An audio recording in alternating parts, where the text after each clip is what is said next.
Hello hi good morning all of you. ఈరోజు మన వీడియోలో నేను మన ఛానల్కి సంబంధించి ఒక పెద్ద వీడియో చేయబోతున్నాను. అదేంటంటే కంప్లీట్ ఫస్ట్ ఇయర్ సిలబస్ మొత్తాన్ని ఈ వీడియోలో మీకు ఎక్స్ప్లెయిన్ చేయదలుచుకున్నాను, ప్రతి చాప్టర్ వైజ్గా. ఓకే, సో చాప్టర్ 1 నుంచి చాప్టర్ 14 వరకు టోటల్ కంప్లీట్ సిలబస్ని నేను మీకు ఎక్స్ప్లెయిన్ చేయడానికి సిద్ధంగా ఉన్నాను. సో ఇది ఎంత టైం అయినా సరే మీరు డెఫినెట్గా వీడియోని ఆదరించండి. ఇలాంటి వీడియోలు మీకు ఎన్ని కావాలంటే నేను సెకండ్ ఇయర్ కూడా చేస్తాను. కాబట్టి దయచేసి మన వీడియోని లైక్ చేయండి, తప్పకుండా ఛానల్ ఫాలో అవడానికి మాత్రం ట్రై చేయండి. సో మన సిలబస్ని చూసినట్లయితే ఫస్ట్ ఇయర్ టాపిక్స్ వచ్చేసి టోటల్గా 14 టాపిక్స్ ఉన్నాయి, 14 చాప్టర్స్. ఈ 14 చాప్టర్స్లో మనకి ఐపీఈని దృష్టిలో పెట్టుకుంటే first chapter physical world, second chapter units and measurements, third chapter motion in a straight line, fourth chapter motion in a plane, and fifth chapter laws of motion, and sixth one work energy and power, seventh one system of particles, eighth one oscillations, gravitation, and properties of matter and solids, liquids, and thermodynamics, and kinetic theory of gases. So these are the chapters in total first year syllabus. ఈ అన్ని chapters ని ఈ ఒక్క వీడియోలోనే నేను అది 2 hours కావచ్చు, 3 hours కావచ్చు, 4 hours పట్టొచ్చు, మొత్తాన్ని ఈ వీడియోలో చేసి నేను మీకు అప్లోడ్ చేస్తాను. సో మీకు ఫిజిక్స్ ఫస్ట్ ఇయర్ మొత్తం కూడా ఒకే చోట దొరుకుతుంది. కాబట్టి చూసి మీరు ప్రాక్టీస్ చేసుకుంటారని ఆశిస్తున్నాను. So let's start our topic. First chapter it is physical world. Physical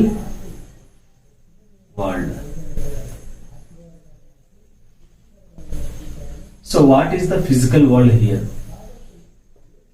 In this chapter we are discussing about the physics, especially physics and nature, and trying to know about the different scientists, and also we are knowing in this chapter fundamental forces and fundamental conservative forces. So these type of content should be in this chapter. So physics, what is physics? At first we have discussed what is physics. So physics is nothing but a branch of science. Physics is nothing but a branch of science which can deals the nature around of us. It means మనం ఏ విషయాన్నైనా సరే మన చుట్టూ ఉన్నటువంటి ప్రకృతిలోని ప్రతి విషయాన్ని కూడా physics ఆపాదించుకోవచ్చు. So which can deals the nature. So that is the physics. Physics is a passion. Physics is a passion. Physics is very concentrated subject, right? So physics is the major subject to all the science subjects. In everywhere there may be a physics. In every subject you have to read, there is some physics synopsis. There is some physics behind that. There is some physics laws. So that's why physics is the major role creating in the learning of the science.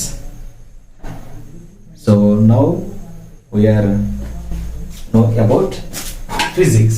So physics is the branch of science. It is one of the branch of science which can deals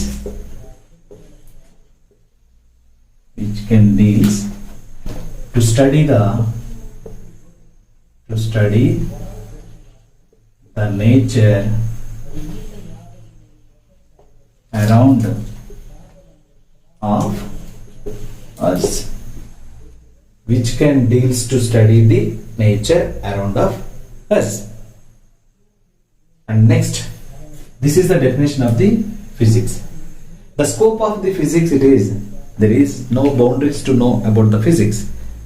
The scope of the physics, it is up to eternal, up to far away, up to universe.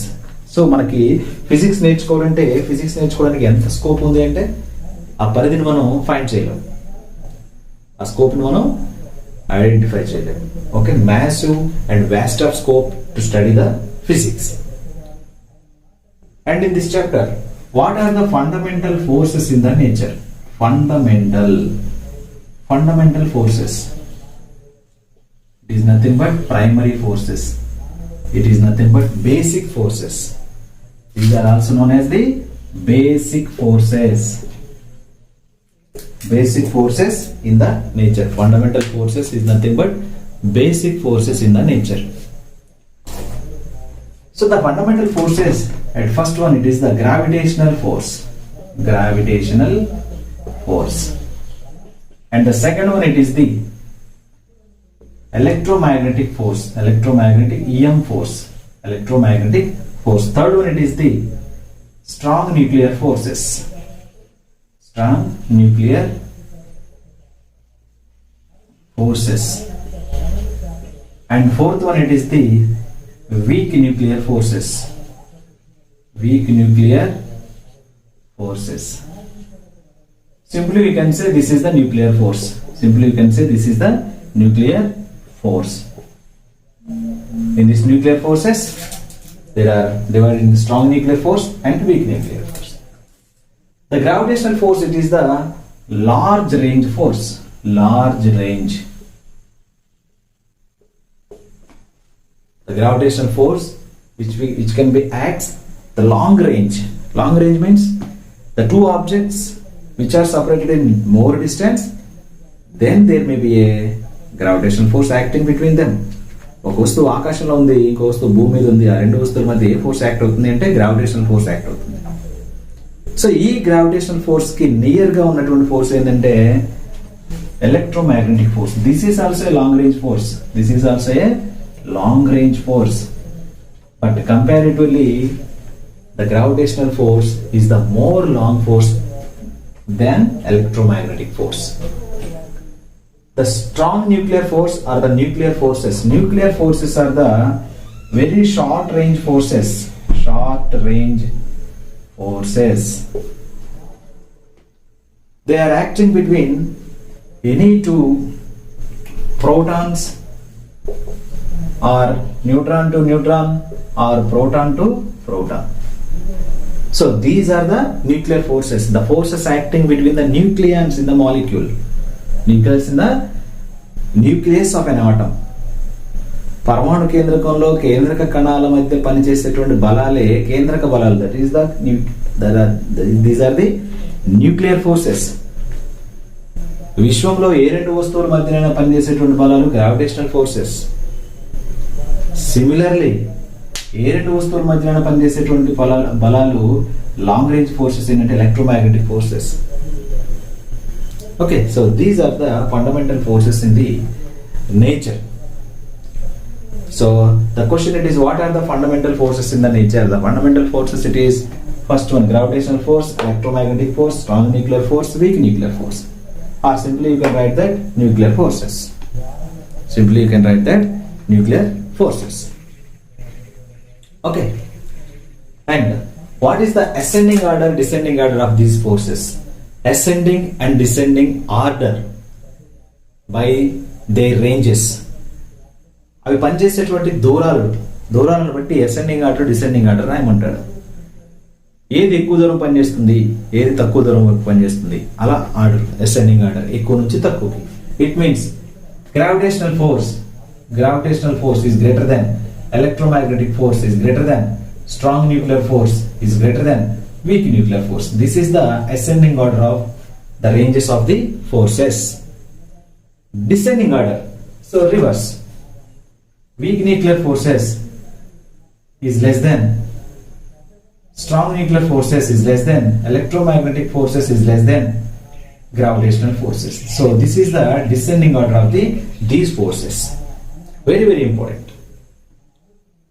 Okay, so now let us start to know about some scientists, some physicists who are given more ideas to know about the physics. The first scientist name it is Sir Isaac Newton.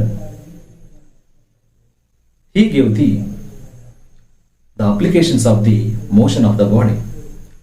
The entire dynamics depends upon the laws of motion. He discussed about the gravitational force. The gravitational force. the law of gravitational theory was discussed by the Sir Isaac Newton. By the Newton, where the gravitational force acting between any two bodies in the universe, that is. So please note all those which I am telling. Right. So the forces acting between any two bodies in the nature, so that is here there may be a body that is a mass m1, m2, and here there is the body mass m1.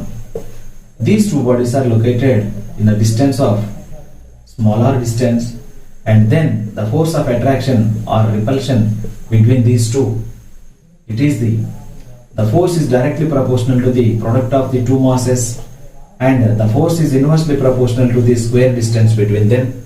Then the force should be written as F proportional m1 m2 by r square, and F it is equal capital G into m1 m2 by r square. So this is the Newton's law of gravitational theory. Newton's law of gravitational theory, where capital G refers, it is gravitational constant. Law of gravitation. Simply you can say law of gravitation, or nothing but gravitational constant. Okay. So this was delivered by the scientist named Sir Isaac Newton. And one more scientist who is most famous, the scientist name is Albert Einstein. Albert Einstein. Oh, he gives the theory of relativity. E is equal mc square. E is equal mc square. Energy and mass relation. Where C stands for velocity of light, speed of the light here. Velocity of light. And m refers the mass of the body. And E refers the energy. E refers the energy. Whenever the body should be moving with the equal to the speed of the light, then the body will not be appears to us. The body will not be appears to us. Of course, the mass is how much it is. ఎంత ద్రవ్యరాశి ఉన్న వస్తువు అయినా సరే కాంతి వేగంతో సమానంగా travel చేసిందంటే ఆ వస్తువు మన కంటికి కనిపించదు. So E is equal to mc square. So from this law, this is a very, very dangerous equation to make the atom bomb. So he very disappointed to tell about the E is equal to mc square after some of these scientists are making some atom bombs by the using of this formula. So then he spoke, the science is not a creator, it may be a destroyer also. Science ని ఒక create చేయడానికి వాడుకుంటే అద్భుతంగా ఉంటుంది, కానీ వినాశనంగా మాత్రం వాడకూడదు. Science అనేది క్రియేటరే కాదు, డిస్ట్రాయర్ కూడా అని చెప్పేసి ఫీల్ అయినటువంటి సంఘటనలు కూడా చాలా ఉన్నాయి. Right. So next the scientist name it is Chandrasekhar. So who is the scientist named the Chandrasekhar? It is he doing his experiments on the stars, evolution of stars, and especially it is making towards the black holes.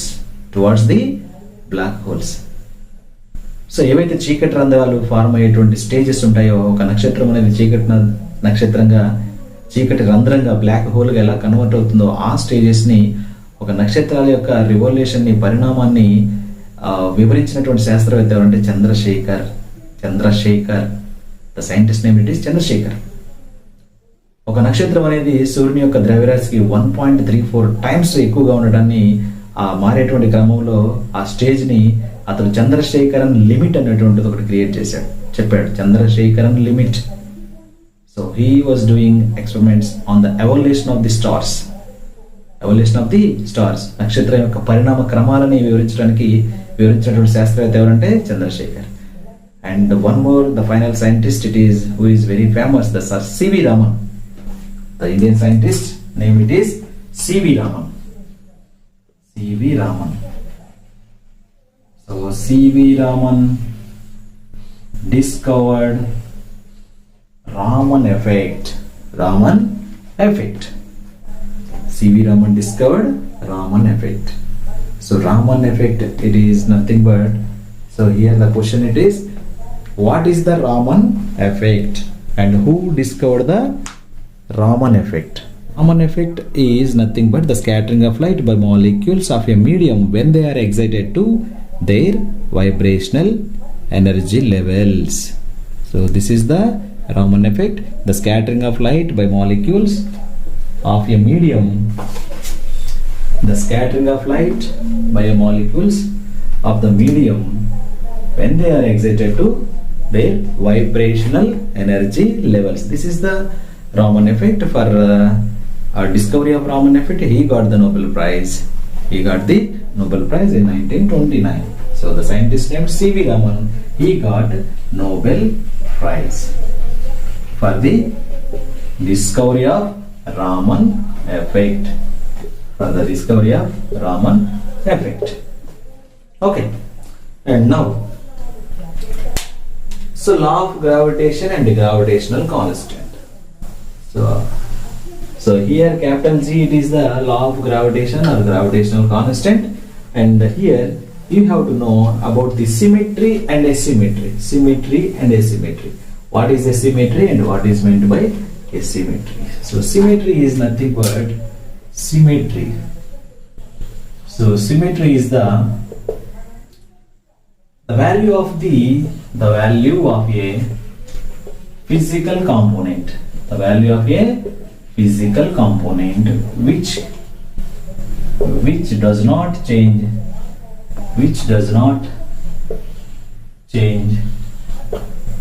by place to place, which does not change by place to place. Okay, ఏ physical component యొక్క value అయితే ఒక place నుంచి ఇంకో ప్లేస్కి వెళ్ళినప్పుడు మారకుండా ఉంటుందో, that is the symmetry. For example capital G, it is the law of gravitation, where it has 6.67 into 10 to the power minus 12 Newton meter square per kilogram square. It is 10 to the power minus 11 Newton meter square per kilogram square. The value of the capital G, will not changes. It will be constant at all the places. At all the places means the body is located at the ground point, towers or any either వస్తువు అనేది భూమి మీద ఉన్నా, భూమి లోపల సొరంగాల్లో ఉన్నా, పర్వతాలపైన ఉన్నా, ఆకాశంలో ఉన్నా, ఎక్కడున్నా సరే ఆ వస్తువు యొక్క gravitational constant value, law of gravitation అనేది ఎప్పుడు కూడా కాన్స్టెంట్ గా ఉంటుంది. That is symmetry.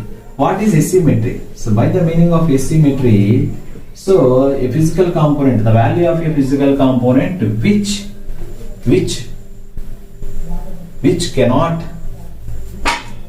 can be changes by place to place, so the asymmetry, it is the value of a physical component changes by place to place. Okay, so this is the asymmetry. For example, what is that example? It is acceleration due to gravity. So acceleration due to gravity, that is nothing but small g, so which can be changes by place to place.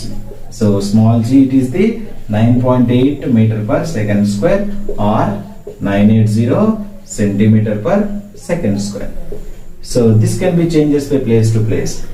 భూమి మీద 9.8 metre per second square ఉంటుంది. భూమి నుంచి పైకి వెళ్ళినప్పుడు 9.8 metre per second square కంటే తక్కువగా ఉంటుంది. భూమి నుంచి లోపలికి వెళ్తున్నప్పుడు 9.8 మీటర్ పర్ సెకండ్ స్క్వేర్ కంటే తక్కువగా ఉంటుంది. So by units and measurements,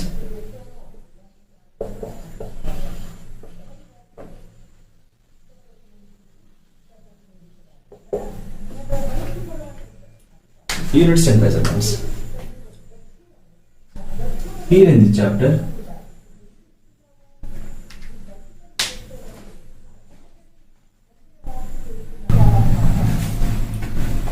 at first you have to know about the physical component.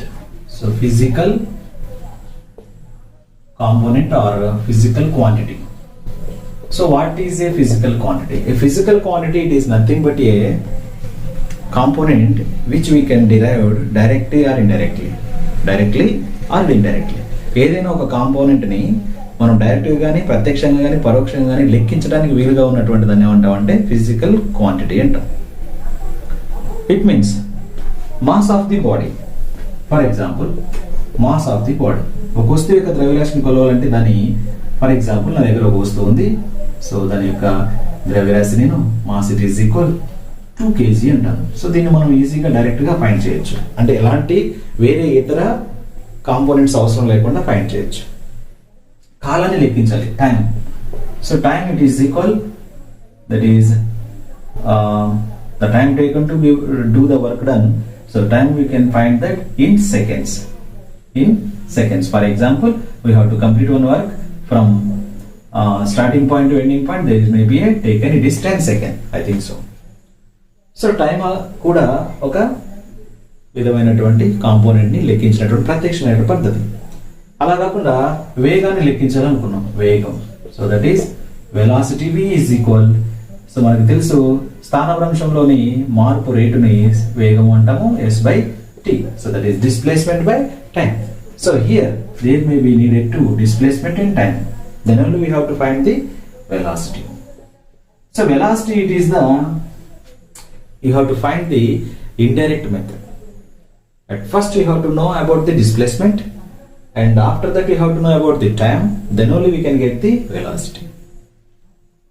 Of course, force, it is F is equal ma. We have to know about the mass of the body, and also you have to know about the acceleration of the body, then only we can get the F. So ఈ విధంగా ఏదైనా ఒక physical component యొక్క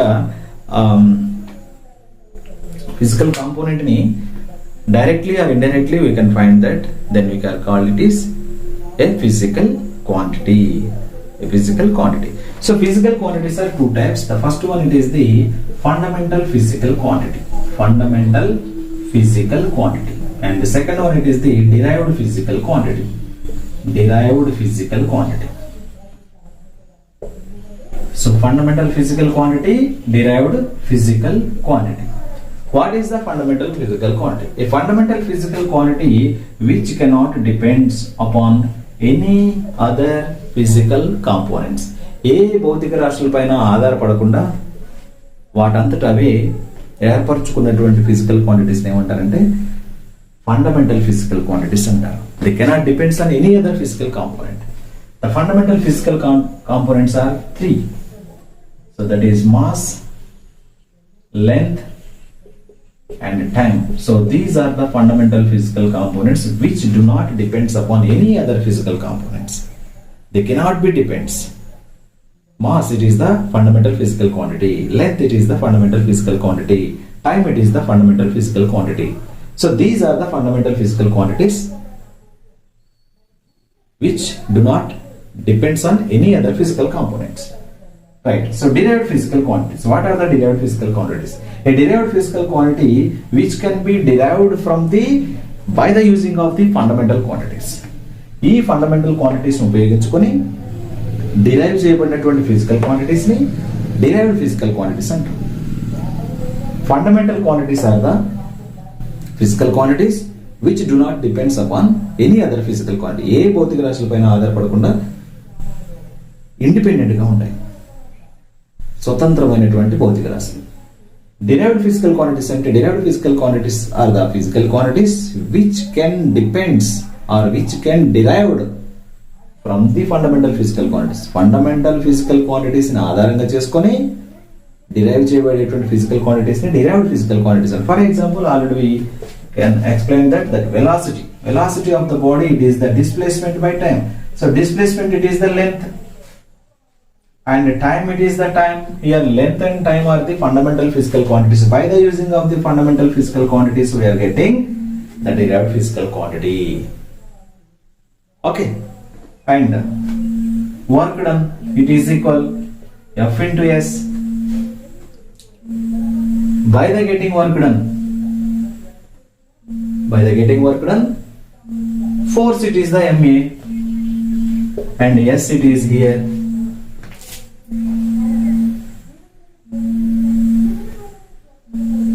M it is the mass, and A it is the acceleration, S it is the displacement. These are the mass is the fundamental physical quantity, acceleration it is the velocity by time, velocity it is the displacement by time into displacement. So these all the terms are fundamental physical quantities.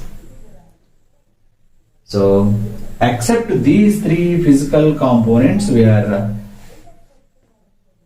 derived, we are explaining all the physical quantities are known as the derived physical quantities, except the fundamental physical quantities.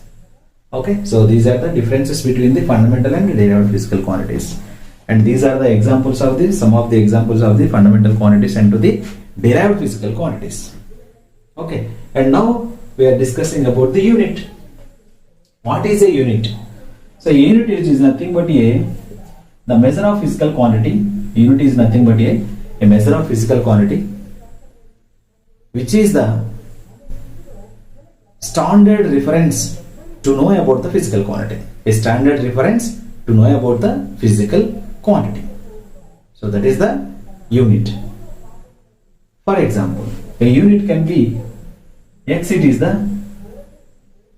the physical component which can be shows ఒక physical క్వాంటిటీని ఎలా చూపిస్తామంటే number of the quantity of the physical quantity, how much quantity it contains, and the quantity it is the n into size of the unit. For example, size of the unit, that is nothing but u. X is equal to nu, where n it is the quantity of the physical component, u it is the unit of the physical component. Then you can express the physical component x is equal to nu. X is equal nu. For example, ఒక వస్తువు యొక్క ద్రవ్యరాశి 5 కిలోగ్రాములు, ద్రవ్యరాశి mass it is equal 5 kg, mass it is equal 5 kg. Mass it is the physical component, 5 it is the number, and kg it is the unit. X it is equal nu. X is equal nu. So this is the method we have to derive a physical component. Okay, so there are so many method of measurements are there. The first method of measurement, it is the FPS. So this is the ancient method, and the second one it is the MKS, and the third one it is the CGS. So this is the British method,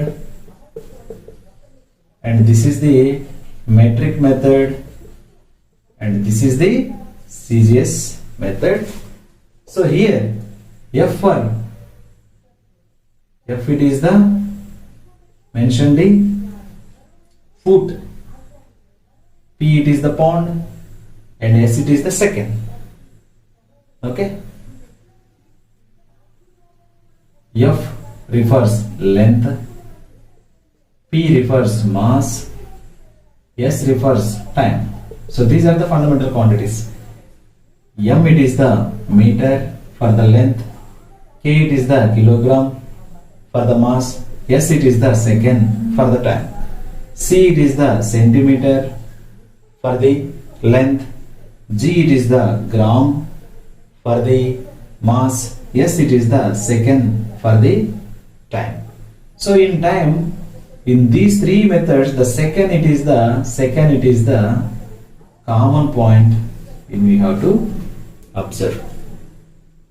In any method we have to measure the time, there we have to take in the second only.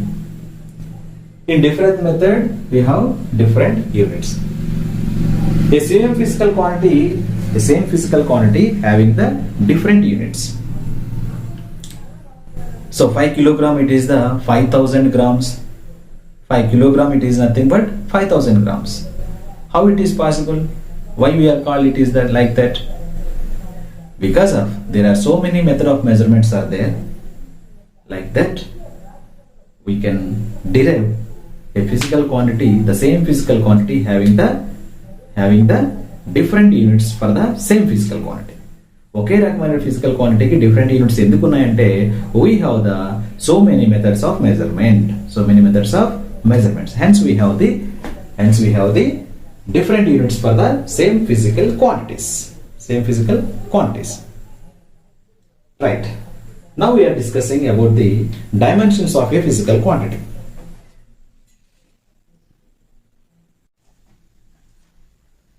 Now let us discuss the fundamental units and derived units.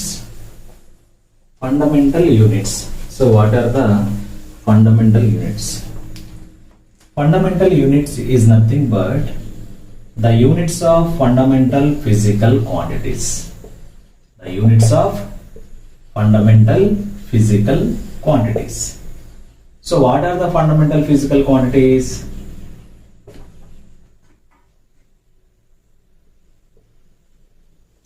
The fundamental physical quantities are which do not depend upon any physical quantity. So these are the fundamental physical quantities. The units of these three physical quantities is fundamental units. For the mass it is the kilogram, and for the length it is the meter, and for the time it is the second. So these three are the fundamental units. The units of the fundamental physical quantities are the fundamental units. And now coming to the derived units. So what are the derived units? Derived units are the units of the derived physical quantities. What are the derived physical quantities? Already we are explained. The derived quantities are derived from the fundamental physical quantities, which are velocity, acceleration, force, and work done, power, impulse, stress, strain. Whatever the physical quantity except these three, all are known as the derived physical quantities. The units of the derived physical quantities is known as derived units. For example, for the velocity it is meter per second, right? For the acceleration it is meter per second square. For the work done it is joule. For the power it is joule per second. For the force it is Newton. For the momentum it is momentum. P it is kilogram meter per second. So these are all the derived units. The units of derived physical quantities are the derived units. Except these three units, all the units are belongs to the derived units. Clear? And now we are discussing about the accuracy and precision. Accuracy and precision. So what is accuracy and what is precision? Yadardhata and Kachitatvam. Yadardhata, Kachitatvam. Accuracy. Yadardhata. Precision.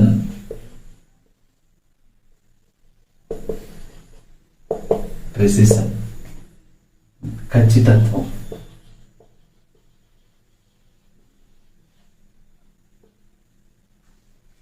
Yadardhata, Kachitatvam. So what is the meaning of accuracy? Accuracy it is nothing but the value which is measured by the observer, how much nearer to the true value, how much nearer to the its true value. మనం కొలిసినటువంటి కొలత ఏదైతే ఉందో, measure చేసినటువంటి కొలత ఏదైతే ఉందో, ఆ కొలత దాని నిజ విలువకు ఎంత దగ్గరగా ఉంది, how much nearer to the it's true value is called accuracy. For example, the length of this marker, it is 14 centimeter. Let it 14 centimeter. ఈ లెంత్ ఆఫ్ ది మార్కర్ ని నేను ఫైండ్ చేయమని అడిగాను మిమ్మల్ని. So how much length it contains, మీకు ఒక measurement చేయడానికి ఒక స్కేల్ ఇచ్చాను, ఫైండ్ చేశారు. ఇద్దరు వ్యక్తులు ఫైండ్ చేశారు. ఒక వ్యక్తి ఫైండ్ చేస్తే 13.9 సెంటీమీటర్ వచ్చింది, ఇంకొకరు ఫైండ్ చేస్తే 13.8 సెంటీమీటర్ వచ్చింది.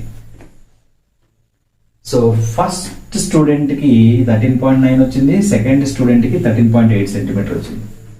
Which is nearer to the true value? The true value is the 14 centimeter, which is nearer to the 13.9. 13.9 measured value is nearer to the 14 centimeter.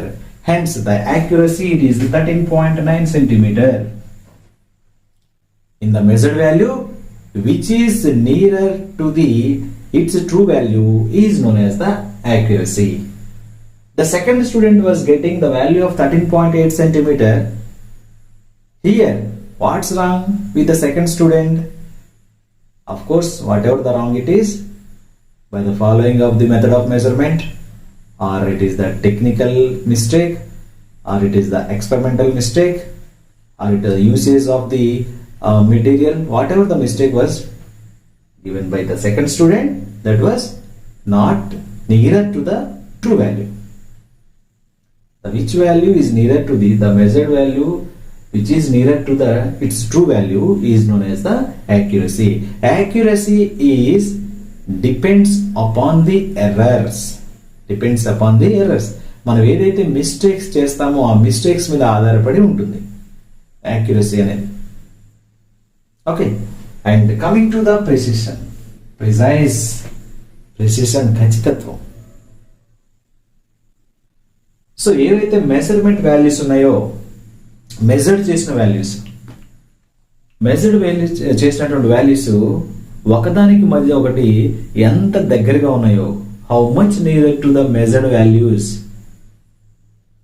For example, if you have to find, for example, a shooter, let it be think like that, a shooter shooting the target. So this is the target, this is the target, this is the 10 cm, this is the 15 cm, this is the 30 cm. The distance from the center, 10 cm, 15 cm, 30 cm. He hits the arrow at the spot of this point. This is the 8 cm. And again he hits the arrow at 7.5 cm, and again he hits the arrow 7.4 cm, and again he hits the arrow 7.3 cm. Okay, so several measured values, how much closer between the measured values, మనం కొలిచినటువంటి కొలతలలో ఎంత దగ్గరగా ఉన్నాయో, ఒకదాని కొలత ఒకటికి ఎంత దగ్గరగా ఉన్నాయో ఇక్కడ చూడండి. 7.5, 7.4, 7.3, these three are the nearer to the each of them, but far away to the true value. Far away to the true value. What is the true value here? He wants to strike it on the center. Okay, centre point చాలా దూరంలో ఉన్నాయి, కానీ అతను ప్రతిసారి hit చేసిన ప్రతిసారి కూడా ఆ సెవరల్ వాల్యూస్ దగ్గర ఉన్నటువంటి రిజల్యూషన్ అనేది ఎలా ఉందంటే దగ్గరగా ఉంది. సో దాన్ని ప్రెసిషన్ అంటాం. Precision is do not depends upon the errors. Mistakes పైన మాత్రం ఆధారపడి ఉండదు. ఓకేనా? So this is the major difference between the accuracy and precise, accuracy and precision. Okay, clear. Now coming to about the dimensional analysis of a physical component. Dimensional analysis, dimensions,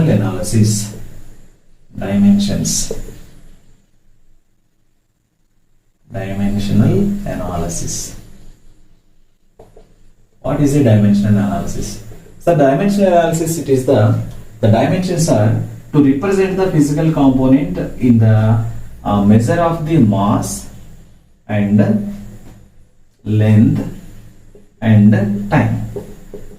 each and every physical component will be expressed in the powers of these fundamental physical quantities, that is the dimensions. For example, if we have taken the term of velocity, the component of velocity, this velocity in terms of mass, in terms of length, in terms of time, then we can show the velocity should be in mass term and length term and time term, then it can be said to be dimensional. Dimension formula. A physical component will be expressed in the mass, length, time components. Okay. For example, if we have taken the mass it is denoted by the letter M. If we have write the mass should be shows in terms of mass, length, time. So here mass can be denoted by capital M and length can be denoted by capital L and time can be denoted by capital T.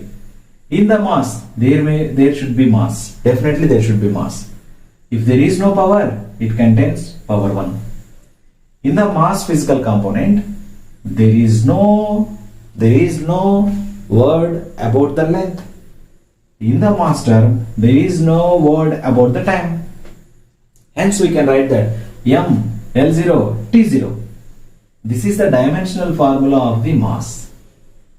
So the dimensional formula or the dimensional analysis which can be expressed a physical component in the mass, length and time terms. ఒక physical component ని ఎందులో చూపించాలి మనం? Mass, length, time లో చూపించాలి. ఈ మూడు ఏంటి? Fundamental physical quantities. ఒక ఫిజికల్ కాంపోనెంట్ ని ఫండమెంటల్ ఫిజికల్ కాంపోనెంట్ యొక్క పవర్స్ లో చూపించినట్లయితే, ఆర్డర్ లో చూపించినట్లయితే, ఘాతీయంగా చూపించినట్లయితే దాన్ని ఏమని చెప్తామంటే మనం డైమెన్షనల్ అనాలిసిస్ అంటాం. మితిల విశ్లేషణ. Right? So for example, we have to take in the length term. The length should be denoted by the L. In this dimensional analysis, M, L, T. Why we are taking M, L, T? So these are the fundamental physical components. A physical component which can be expressed in fundamental physical components of order, then it can said to be dimension. So in the length term, there is no mass. In the length, there is L. In the length, there is no time. Hence, the dimensional formula of the length it is M0 L T0. M0 L T0. If there is no any power, then it has 1. M0 L1 T0. Leda M0 L T0. This is the dimensional formula of the length. Now let us find the dimensional formula expression of the time. So time should be M L T. In the time there is no mass. Time explain చేయాలంటే mass అనే భౌతిక రాశి మనకు అవసరం లేదు. In the time there is no length. లేదు కాబట్టి power 0 రాస్తున్నాను. In the time there is a time.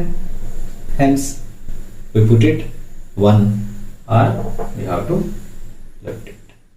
So then the dimensional formula of time it is M0 L0 T. Now we have to write the dimension formula for the velocity in terms of M, L, T. At first you want to know about the velocity. It is the displacement by time. The displacement it is the shortest distance between the two objects. The distance it is nothing but length. And time it is the T. T stands for capital T. In that you can write that L, T should be T inverse. Now you can write that the dimension formula in terms of mass, length, time. There is no mass. Here there is no mass. There is L. There is time of negative sign. So the dimension formula of velocity it is the M0 L T minus 1. Simply you can write L T minus 1. Okay. Now we have to write the dimension formula for area. Area it is the length into breadth. Length into breadth. The length it is nothing but L. Breadth is also a length. పొడవుని పొడవులోనే length లోనే కొలుస్తాము, వెడల్పు కూడా length లోనే కొలుస్తాము. So L into L it is L square. The dimension formula for area, it is in terms of m. There is no m, hence you can write m0. It is L2. There is no time, hence it can be taken as T0. M0, L2, T0 is the dimension formula for the area. Okay, now let us see some physical components, how we can write the dimension formulas. Very, very important. These are the basic rules to write the dimensional formulas. Okay, right. So now let us write the dimensional formula for the force. Or already wrote the velocity, and now you can write acceleration. Acceleration, it is the A, it is equal to v by t, velocity by time. Already write the velocity, it is Lt minus 1. Simply you have to remember, and there is a time t for t, capital T, and then you have to write L t power minus 1 into t power minus 1. This t should be t power minus 1. You can write L t minus 2. There is no m, hence you can write that m0 L t minus 2. m0 L t minus 2. This is the dimensional formula for the acceleration. Just you have to keep the three physical components having in dimensions, then you can write any physical component. The first component, it is the displacement. Displacement, S, it is equal L. And the second component is the velocity, V is equal to Lt minus 1. The third component, it is the acceleration, A, it is equal Lt minus 2. These three are the basics you have to remember, keep in your mind. Then you can write any physical component. For suppose, force. You have to write the dimensional formula for the force. F, it is equal to ma. Right? M, it is the mass. You have to write capital M. A, it is, what is the dimension formula for A? Where it is Lt minus 2. Right? So this is the mLt minus 2. The dimension formula for the force, it is the mLt minus 2. Otherwise you have to don't remember the Lt minus 2. Then you have to write F is equal to ma. మీకు ఏ value గుర్తులేదు, Lt minus 2 లేదు. Then how can I write that? M, A, it is the velocity by time, and velocity, it is the displacement by time into time, t into t, and then m into s by t square, t into t square. M అంటే capital M, s అంటే displacement L రాస్తారు, and t అంటే t square రాస్తాను. పైకి తీసుకురండి m L t minus 2. So this is the dimension formula for the force. So this is very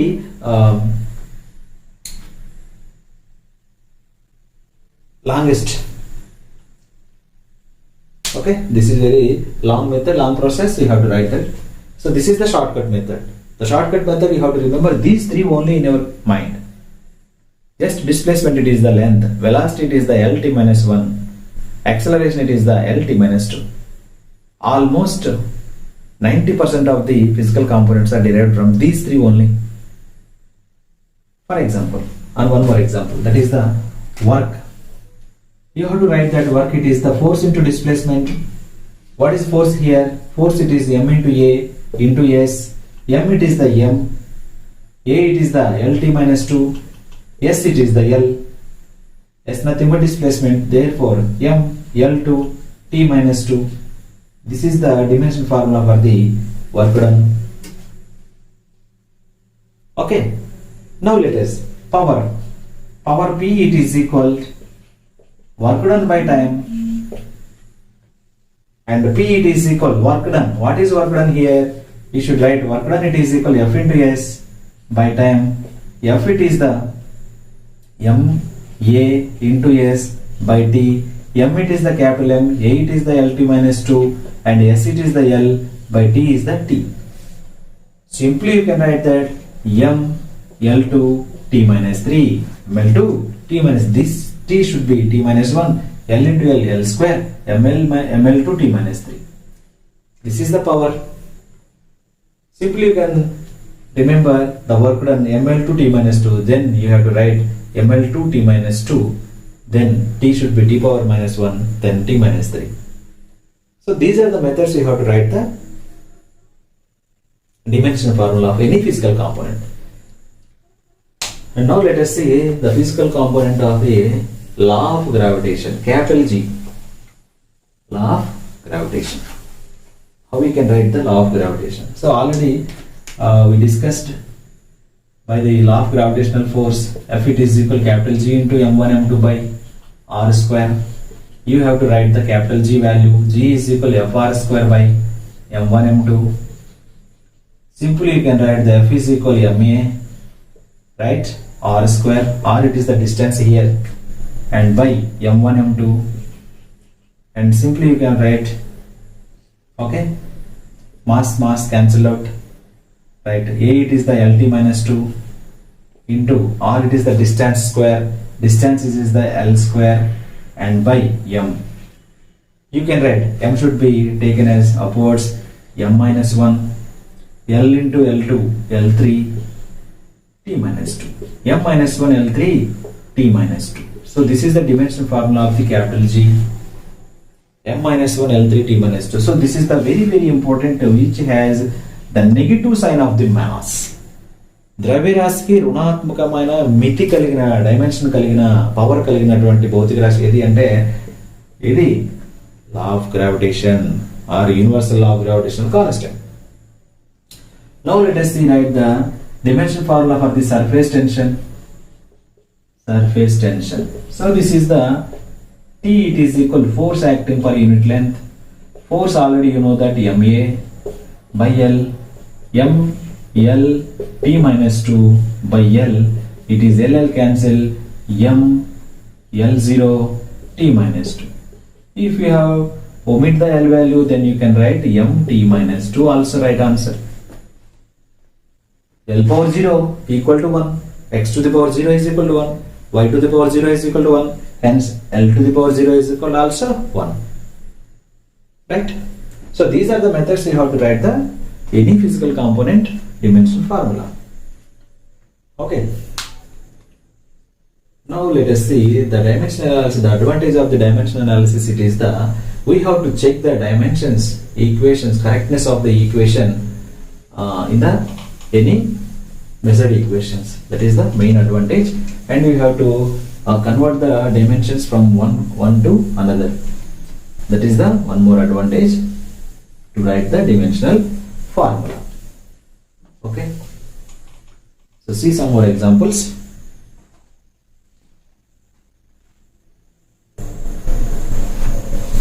Here there is an equation which is half mv square, it is equal mgh. Check whether it is correct or not. It is correct or not as per its dimensions. So here m is the mass, v is the velocity, g is the acceleration due to gravity, h is the height. Right. So from we have to take LHS. In LHS there is half mv square. So the numbers, the digits has no, the numericals has no dimensional formula.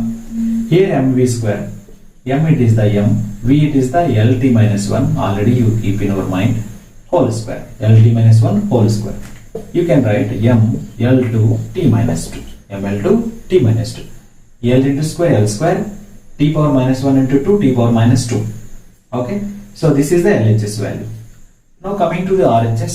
RHS it is the mgh, m it is the mass, g it is the acceleration due to gravity, it is nothing but acceleration, whereas lt minus 2 into h it is the height, it is nothing but measured in the length.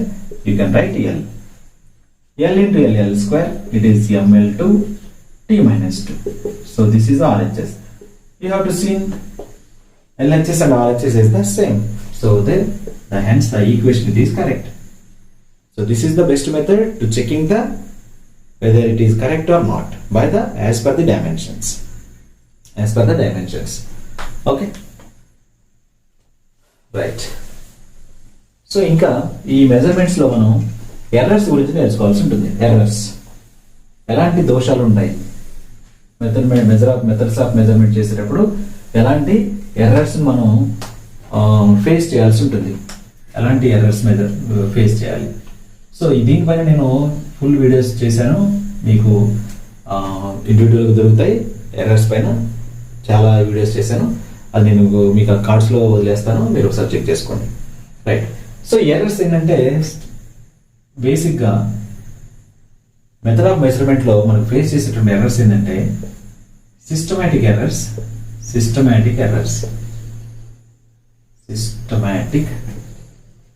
Errors and random errors. Systematic errors, random errors. Okay. Systematic errors and random errors.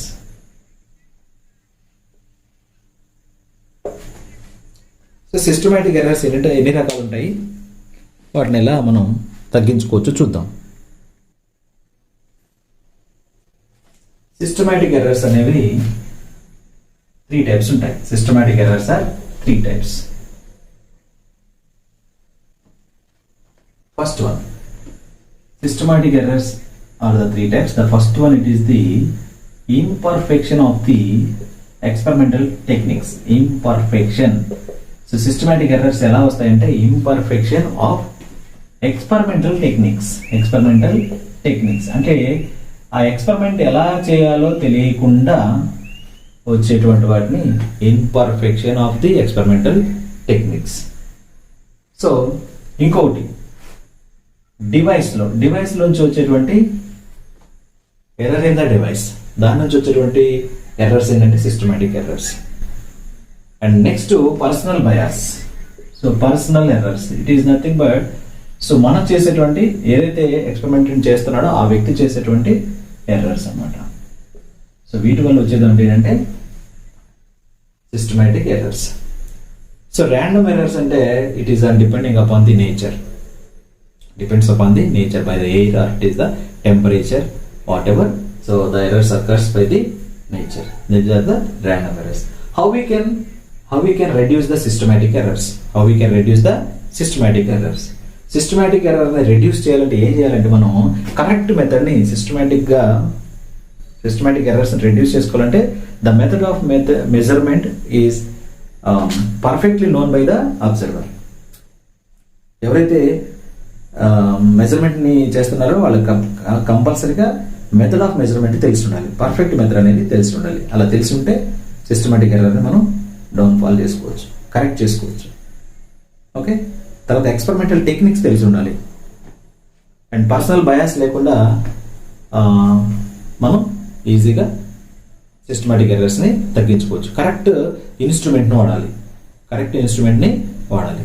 So ఏదైనా పొడవు length కనుక find చేయాలంటే కంపల్సరీగా పర్ఫెక్ట్గా ఉన్న స్కేల్ని వాడాలి, అప్పుడు మనకి లెంత్ అనేది ఈజీగా ఐడెంటిఫై చేయొచ్చు. సో ఎక్స్పెరిమెంటల్ టెక్నిక్స్ తెలిసి ఉండాలి, కరెక్ట్ డివైస్ వాడాలి అండ్ ఆల్సో పర్సనల్ బయాస్ లేకుండా మనం చేసినట్లయితే సిస్టమాటిక్ ఎర్రర్స్ మనం తగ్గించుకోవచ్చు. ఓకేనా. This is about the errors and the major problems in the errors in IIT JEE mains and the NEET method already I explained. So the basic of this video, it is for the board examinations. So we don't need about the type of depth of the errors. So just I took the brief explanation of the errors. The relative error, how we can find the relative errors of some components. Let us see relative errors. Relative error. So relative error in a physical component, how we can find? For example, Z, it is the k square b power 1 by 3 and by c power 2 by 3. How we can find the relative error in the Z value? Then you can write the relative error Z by delta Z by Z, it is equal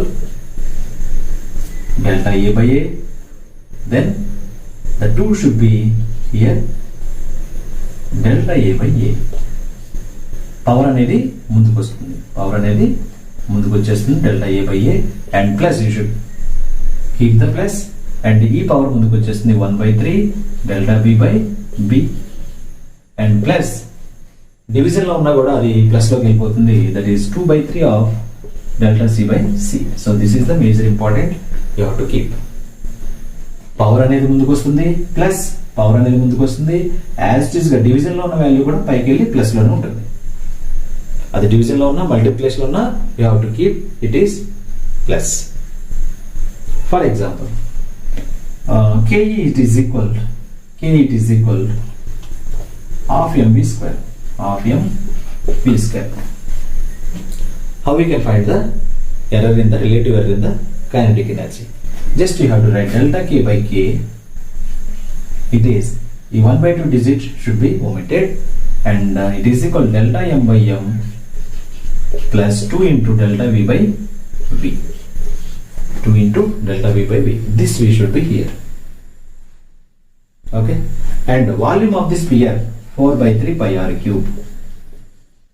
How we can find the relative error in the volume? Delta v by v is equal to 4/3. It is the digit, omit that. Pi should be also omit that. It is also constant. And 3 into delta r by r here. 3 into delta r by r. So this is the method to find the relative errors. The method to find the relative error. Okay. Here in this we have to see the last one. It is the equation of homogeneity from this chapter. How we can find the equation of homogeneity by the depending upon equation of homogeneity, the formula of a physical component. Equation of homogeneity.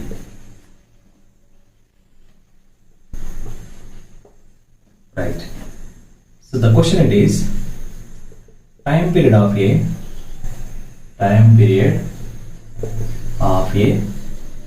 pendulum is capital T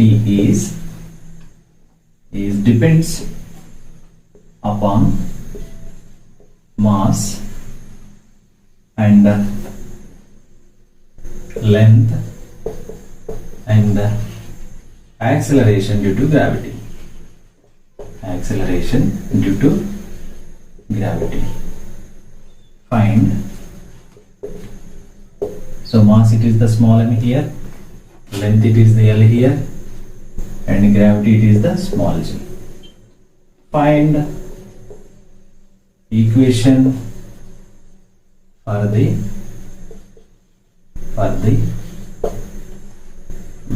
what is that? Time period.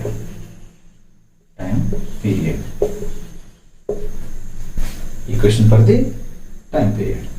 Okay, let us write. So how we can find that? At first you have to take the time period of a pendulum is depends. It means the time period is directly proportional to the mass. It means m power a. You can write m power a. And time period is directly proportional to the second one, L power b.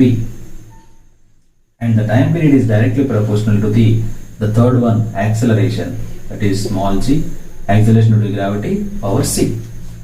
So this is the method at first you have to write.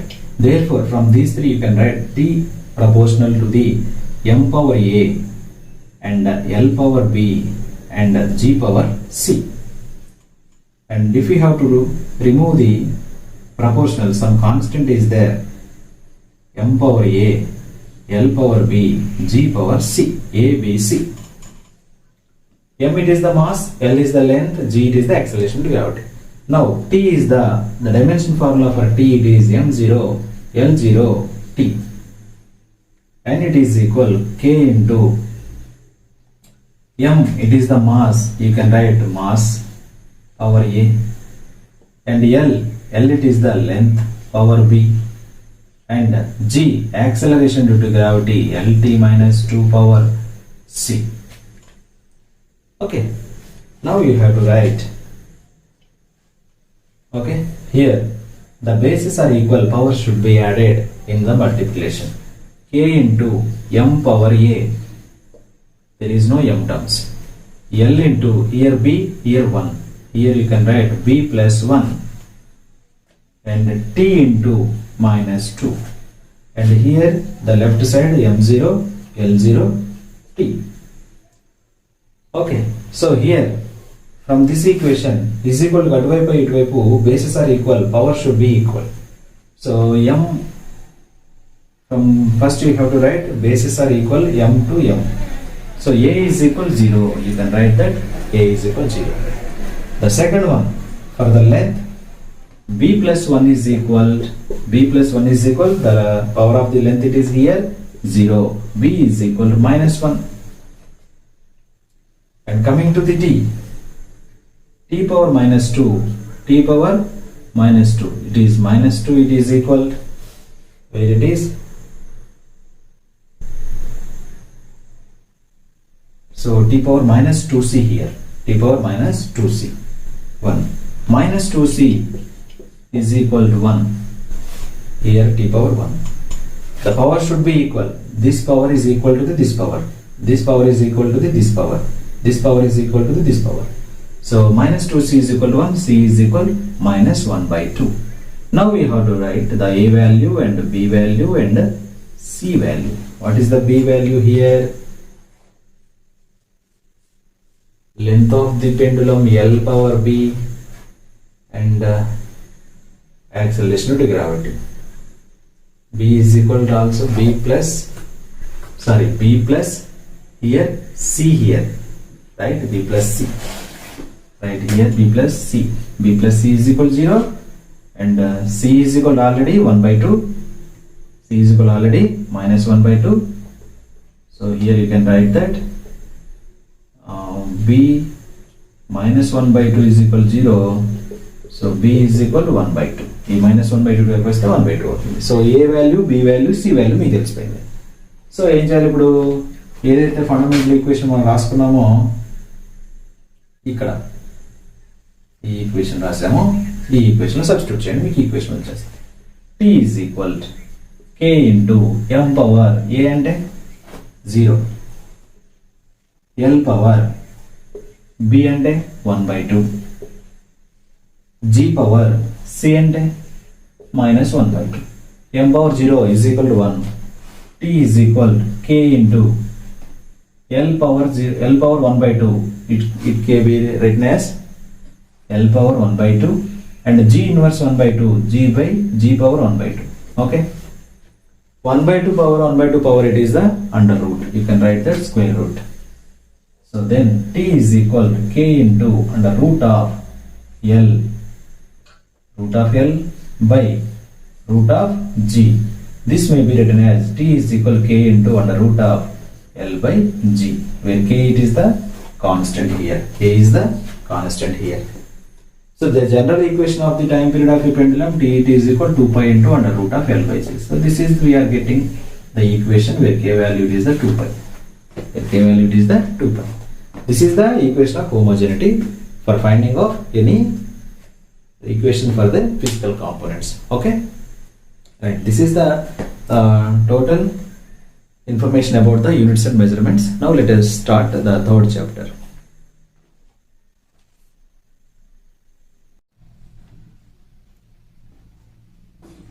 Now let us start the third chapter, which is motion in a straight line. So this is very important chapter for both board examinations and also competitive examinations. The chapter name it is motion in a straight line. Motion in a straight line. So simply you can write that the chapter it is nothing but kinematics. Kinematics. What is meant by a kinematics? The kinematics it is nothing but we have to explain or studied about the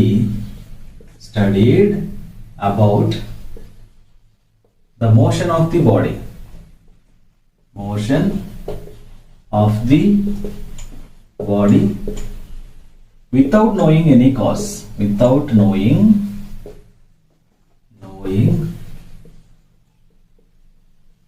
any cause.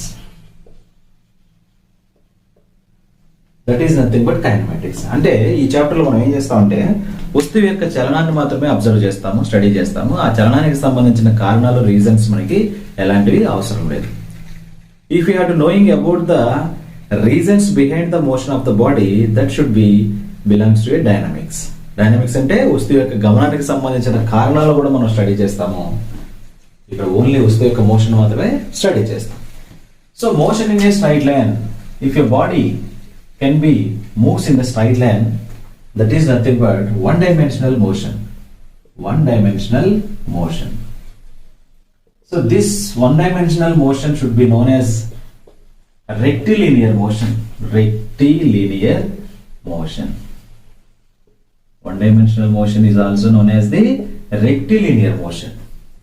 In our daily lives, all the objects, so many objects are, we have to see, they are in motion. Some of the objects are in a rest position. So these different types of object we are observing in our daily life. Here, what is the rest? If your body can be changes, its position with respect to, if your body can be changes its position with respect to the fixed point or with respect to the time, is called motion. If your body changes its position, ఒక వస్తువు తన స్థితిని స్థానాన్ని with respect to fixed point or with respect to time, ఒకవేళ change అయినట్లయితే దాన్ని motion అంటాం. If your body cannot changes, if your body do not changes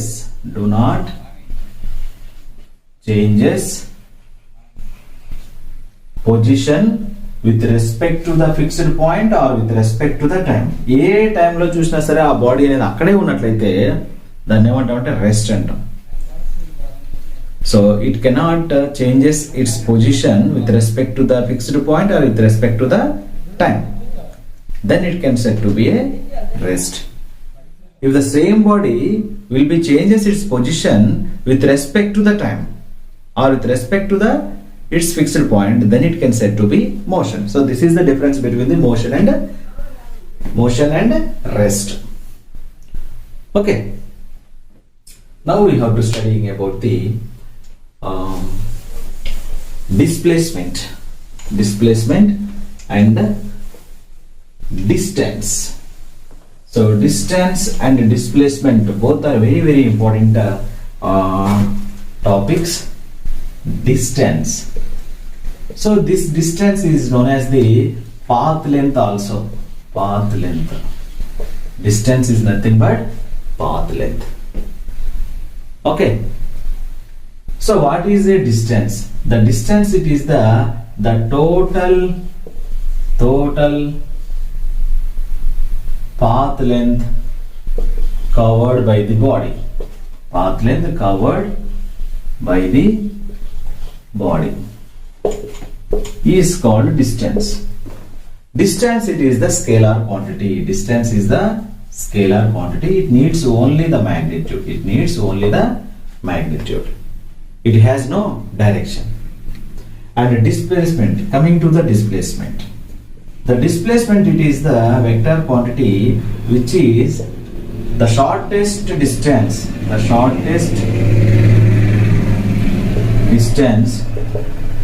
between two positions. The shortest distance between two positions is called displacement. So two positions are 2 points. Okay, so displacement, it is the vector quantity. It needs to explain magnitude and both direction, magnitude and also the direction. For example, so here a body from point A, there is a body at point A and it needs to moving to the point B. A దగ్గర body ఉంది, ఆ body అనేది B వరకు వెళ్ళాలి.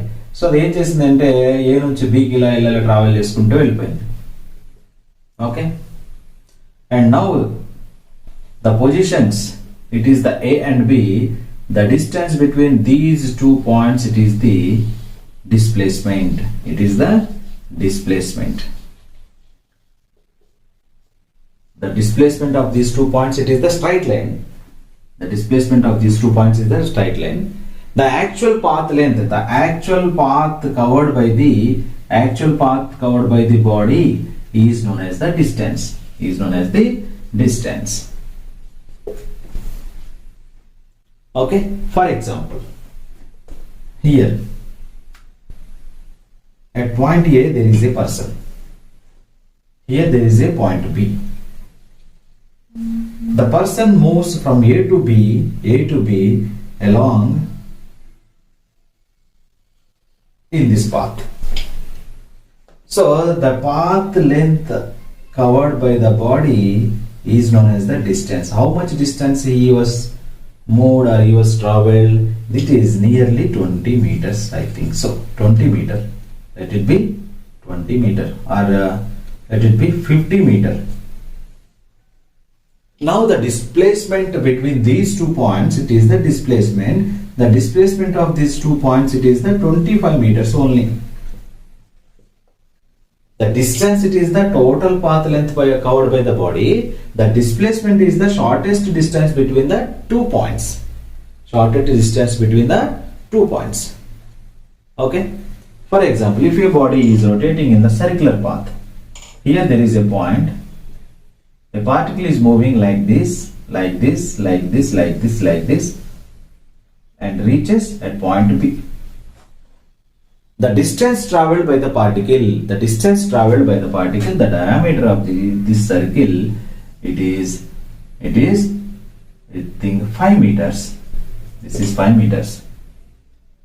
And the displacement of this particle, it is the shortest distance between these 2 particles. This is only 0.5 meter.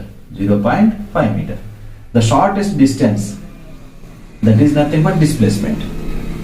ఆ రెండు position మధ్య ఉన్నటువంటి దూరాన్ని డిస్ప్లేస్మెంట్ అంటాము. ఒక పొజిషన్ నుంచి ఇంకో పొజిషన్ వెళ్ళడానికి ఎంతైతే దూరం ట్రావెల్ చేస్తుందో ఆ టోటల్ పాత్ లెంత్ ని డిస్టెన్స్ అని పిలుస్తాం. Okay, so straight line motion అయితే for example straight line motion అనుకోండి. For example this is the 0 point and this is the 100 meter point. The particle is started from the 0 and it is 1 meter or 0. It is at the point of B. Here the particle is moving like this, like this, like this, like this, and reached the point B at this the distance of the 100 meter. So here in this case, the distance of the particle, the total path length covered by the body, that is 100 meter. And also displacement. The displacement, it is nothing but the distance between the shortest distance between point 2 successive points are the 2 points between 2 points, that is the 100 meter. So here in this case the distance and displacement is both are same. The displacement and distance both are same. For suppose if a particle is moving after reaches the point B, it can be moving in backward direction of up to the 50 meter. Up to the 50 meter. 50 meter వెనక్కి వచ్చింది మళ్ళీ. Now the total distance, the total path length covered by the body, it is the from A to B, it is 100, and B to C, this is 50. The total distance, it is 150 meter. The distance covered by the body, that is 150 meter. Now the displacement of the body, now the body is located at this point. The displacement, it is from 0 to 50, this is the 50 meter. Displacement, it is 50 meter, but distance is the 150 meter. Here, so distance is the total path length covered by the body, but the displacement is the distance between 2 points,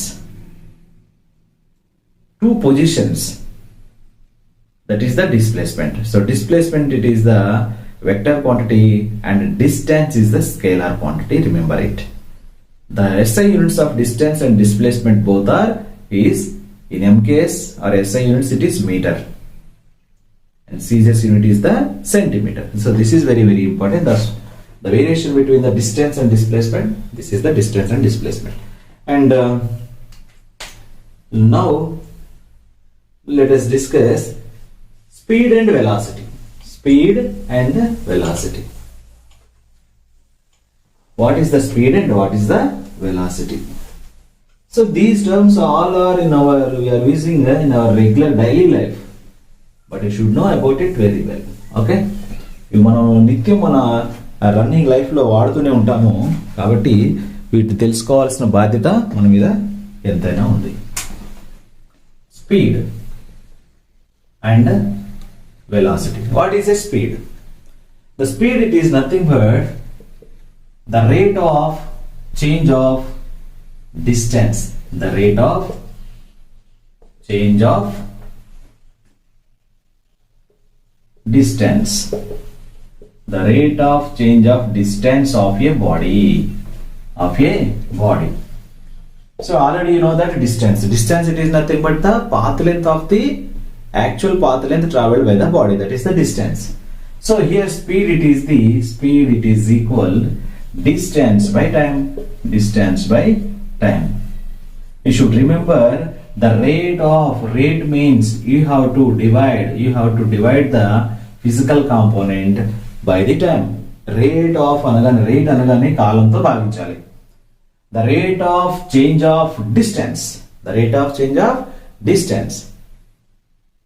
So distance it is nothing but total path length covered by the particle, that by the time it is gives us the speed. So speed it is nothing but here speed it should be measured in the meter per second. So distance per meter, time per second, meter per second. And now coming to the velocity. What is the velocity? So velocity it is nothing but the rate of change of displacement. The rate of change of displacement. The rate of change of displacement is called velocity. So velocity it is nothing but it is equal displacement by time. So displacement it is nothing but change in the distance between the two positions. It is x2 minus x1. For example, if your body is moving from x1 to x2, then the displacement it is the x2 minus x1. The distance whatever the direction it taken. So for suppose if your body can be moves in this direction, so this is the distance covered by the body. But we need to take only displacement, that is x2 minus x1. The position, the distance between the difference between the positions. It is x2 minus x1 by time. This is the velocity. So velocity is the rate of change of displacement. Speed it is the rate of change of distance. Okay, this is very important. And now we have to discuss uniform speed and uniform velocity. So what is meant by a uniform velocity and what is meant by a uniform speed? So uniform speed is nothing but if your body can be moving equal distances in equal time of intervals. సమాన కాలాలలో సమాన దూరాలు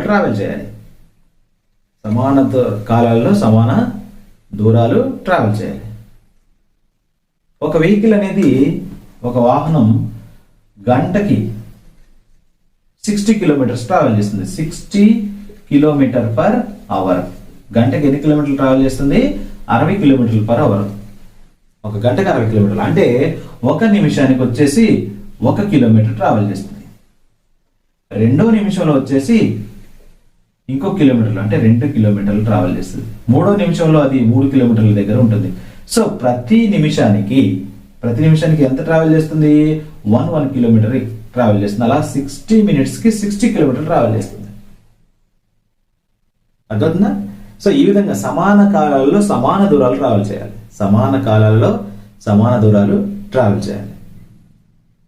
ఇలా చేసినట్లయితే అది uniform speed అంటాం. Uniform speed. Uniform speed it is nothing but if A body can moves equal distances in equal time of intervals.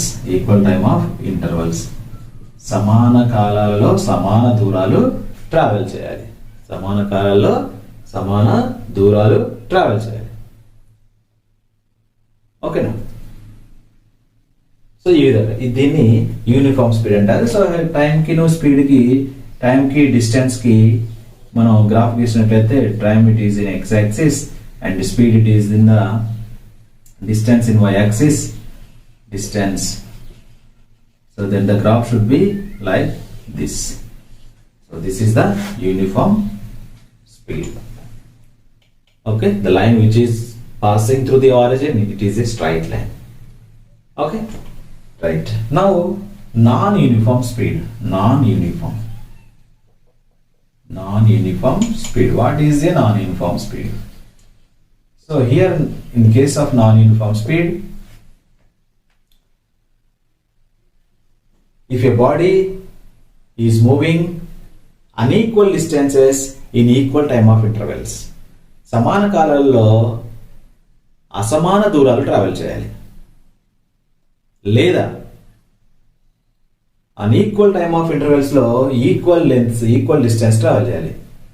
అంటే వేరువేరు కాలాల్లో ఒకే దూరం ట్రావెల్ చేయాలి. సమాన కాలాల్లో వేరువేరు దూరాలు ట్రావెల్ చేయాలి. ఫర్ ఎగ్జాంపుల్ గంటకి 60 నిమిషాలకి, ఒక గంటకి 1 అవర్కి 60 కిలోమీటర్లు ట్రావెల్ చేస్తే ఒక నిమిషానికి 1 మినిట్కి 1 కిలోమీటర్ ట్రావెల్ చేయాలి. ఓకే, ఇది సమాన కాలాల్లో సమాన దూరాలు ట్రావెల్ చేస్తున్నట్లు. ఓకే, అలా కాకుండా ఒక గంటకు 60 కిలోమీటర్ ట్రావెల్ చేస్తే ఒక నిమిషంలో 1 మీటరే ట్రావెల్ చేసింది అనుకున్నాం అనుకోండి. కిలోమీటర్కి మీటర్కి చాలా డిఫరెన్స్ ఉంది, యు నో దట్. ఓకే, అంటే ఒక గంటని 60 నిమిషాలుగా డివైడ్ చేస్తాము. 60 నిమిషాలు ఒక్కొక్క నిమిషానికి 1 కిలోమీటర్ ట్రావెల్ చేయాలి. కానీ ఏం చేసింది, 1 మీటర్ ట్రావెల్ చేసింది. ఇంకొక నిమిషంలో దాన్ని కలిపి, అంటే ఇట్ మీన్స్ ఏదైతే 990 మీటర్స్ ఉందో ఆ 990 మీటర్స్ ని 1 కిలోమీటర్ కలిపి ట్రావెల్ చేస్తుంది అనమాట. వేరు కాలాల్లో సమాన దూరాలైనా ట్రావెల్ చేయాలి, లేదా సమాన దూరాలని వేరు కాలాల్లో ట్రావెల్ చేయాలి అన్ఈక్వల్ గా. So here equal distances in equal time of intervals is the uniform speed. Unequal distances in equal intervals are equal distances in unequal intervals. వేరు కాలాల్లో సమానంగానే వెళ్తుండాలి, సమాన కాలాల్లో అసమాన వేరు దూరాలనే వెళ్తుండాలి. అలాంటి స్పీడ్ ఏమంటామంటే నాన్ యూనిఫామ్ స్పీడ్ అని పిలుస్తాము. ఓకేనా? So non uniform speed general గా మనం ఏదైతే వాహనాలు రోడ్డు పైన వెళ్తుంటాయో అవి నాన్ యూనిఫామ్ స్పీడ్ లో వెళ్తాయి. ఒకసారి మనం ట్రాఫిక్ లేనప్పుడు ఏం చేస్తాం, స్పీడ్ గా వెళ్తూ ఉంటాం. ట్రాఫిక్ ఉన్నప్పుడు ఏం చేస్తాం, స్లో మోషన్ లో వెళ్తూ ఉంటాం. ఓకేనా? ఈ విధంగా డిస్టెన్స్ మనం ఏం చేస్తాం, స్పీడ్ ని కంట్రోల్ చేసుకుంటూ ట్రావెల్ చేస్తాం. ఇదంతా కూడా నాన్ యూనిఫామ్ స్పీడ్ అంటాం. Non uniform speed. ఏదైతే సర్క్యులర్ మోషన్ లో ఆబ్జెక్ట్ తిరుగుతూ ఉంటుందో అది డెఫినెట్ గా యూనిఫామ్ స్పీడ్ లో ఉంటుంది. సో ఈ విధమైనటువంటి ఎగ్జాంపుల్స్ అనేవి యూనిఫామ్ నాన్ యూనిఫామ్ స్పీడ్ కి ఎగ్జాంపుల్స్ అనమాట. అండ్ అలాగే uniform velocity, non uniform velocity. So uniform velocity అంటే ఈక్వల్ టైమ్ ఆఫ్ ఇంటర్వెల్స్ లో ఈక్వల్ డిస్ప్లేస్మెంట్ చేస్తూ ఉండాలి. సో వెలాసిటీ అంటే ఎప్పుడైనా గుర్తుపెట్టుకోవాలి డిస్ప్లేస్మెంట్, స్పీడ్ అంటే గుర్తుపెట్టుకోవాలి distance. So equal time of intervals లో ఈక్వల్ డిస్ప్లేస్మెంట్ అవుతున్నట్లయితే దాన్ని యూనిఫామ్ వెలాసిటీ అంటాం. సో యూనిఫామ్ వెలాసిటీకి గ్రాఫ్ ఎలా ఉంటుందంటే uniform velocity. It is the time and it is the displacement. So then the graph should be like this. Here the slope of the graph, it is the b, where it is at plus b. This is the uniform velocity where v it is equal to at plus b, where b it is the slope. Here ఏంటంటే ఒక అంతర్ఖండం రూపంలో వస్తుంది, y axis ని ఖండించే అంతర్ఖండం. So this is the graph between the uniform velocity. Okay, right. So the units for the velocity, it is the meter per second. The dimension formula of the velocity, already write that in second chapter, that is velocity it is equal to lt minus 1, lt minus 1. Okay, now we have to discuss about the instantaneous velocity. Instantaneous.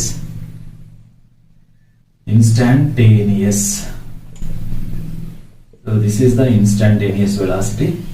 The instantaneous velocity, it is the velocity of the body, the velocity of the body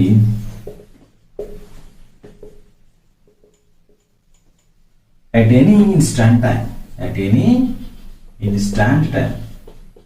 ఏదైనా particular టైంలో ఆ బాడీకి ఉన్నటువంటి వెలాసిటీని instantaneous velocity అంటారు. ఒక particular టైంలో, for example body will taken to time taken to the travel, it is 4 second, 4 సెకండ్ల పాటు ట్రావెల్ చేస్తుంది అనుకోండి. అందులో ఫస్ట్ సెకండ్ లో ఎంత దూరం ట్రావెల్ చేస్తుంది, ఎంత స్పీడ్తో ఎంత వెలాసిటీతో వెళ్తుంది, సెకండ్ సెకండ్ లో ఎంత వెలాసిటీ, థర్డ్ సెకండ్ లో ఎంత వెలాసిటీ, ఫోర్త్ సెకండ్ లో ఎంత వెలాసిటీ. సో ఇలా పర్టికులర్ సెకండ్ మెన్షన్ చేసినప్పుడు మనం తెలియజేసేటువంటి వెలాసిటీని ఏమంటాం అంటే ఇన్స్టాంటేనియస్ వెలాసిటీ అంటాం. Instantaneous velocity. So here instantaneous velocity delta v it is equal delta s by delta t. So it can be taken as limit of delta t tends to 0. So this is the instantaneous velocity. Instantaneous velocity and uniform velocity. So instantaneous velocity ని define చేసిన తర్వాత ఎప్పుడు అవి equal గా ఉంటాయి. Velocity instantaneous velocity equal గా ఉండే chance ఉందా? ఉండింది. So instantaneous velocity and velocity are the instantaneous velocity and velocity of the body are equal at the uniform motion of the body, uniform velocity.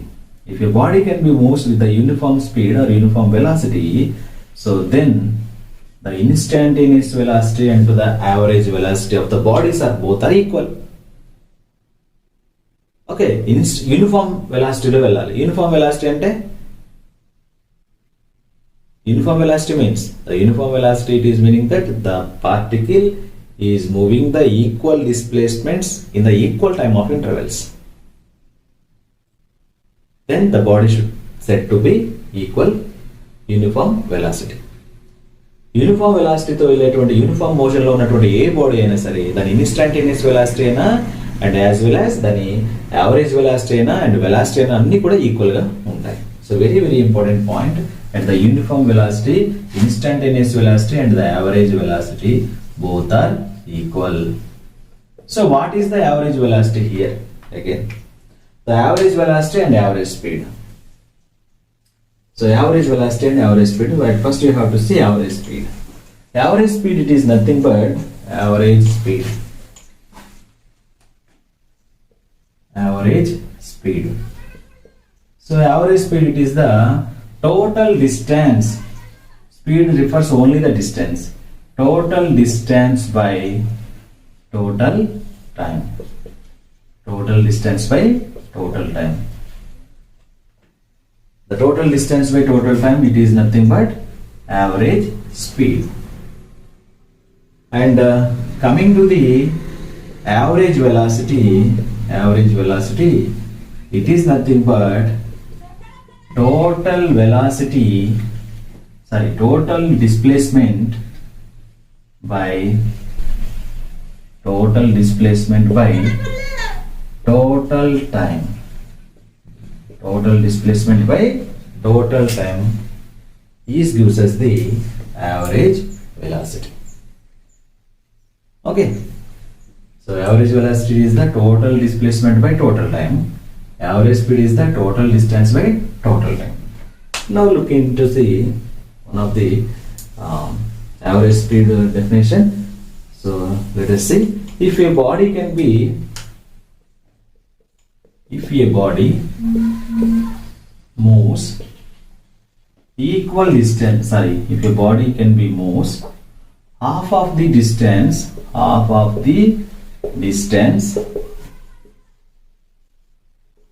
with speed v1, half of the distance with speed v1 and half of the distance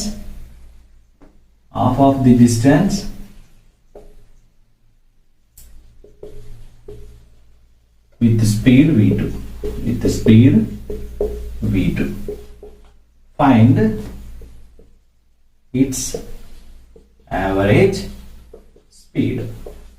its average speed. Half of the distance with the speed v1 and half of the distance with the speed v2. Find its average speed. So already you know that average speed, it is the average speed is equal total distance by total time.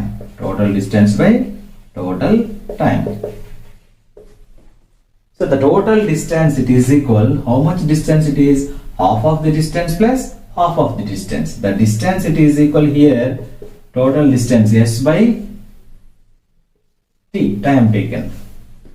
Okay, so total distance, it is, at first you have to take half of the distance plus half of the distance, that is nothing but s by 2 and plus of s by 2 by time. It is equal speed into velocity.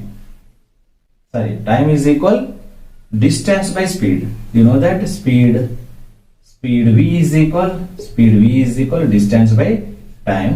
It is equal distance by speed. Now here the total time, it is equal, at first total time t1 and t2.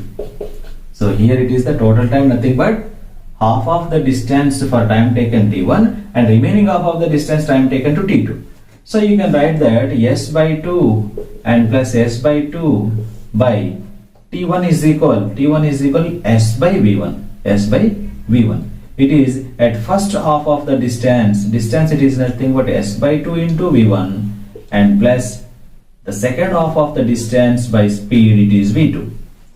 You can write s by 2 plus s by 2, it is the s by, where and s should be common here, 1 by 2v1 plus 1 by 2v2.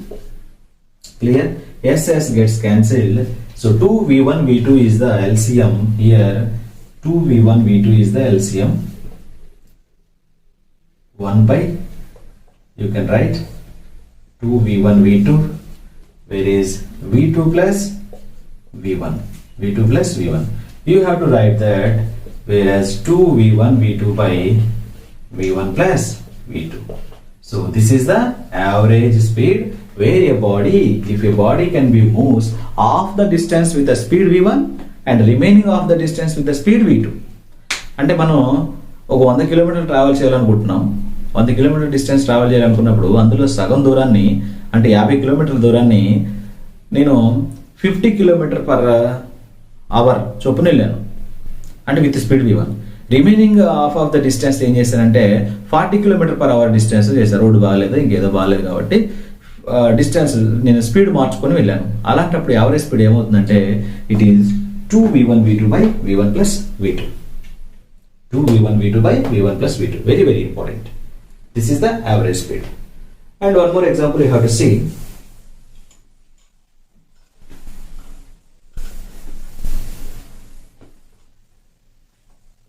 If your body can move half of the distance with the time t, half of the distance with the time t1 and remaining half the time the body moves half the time with the speed v1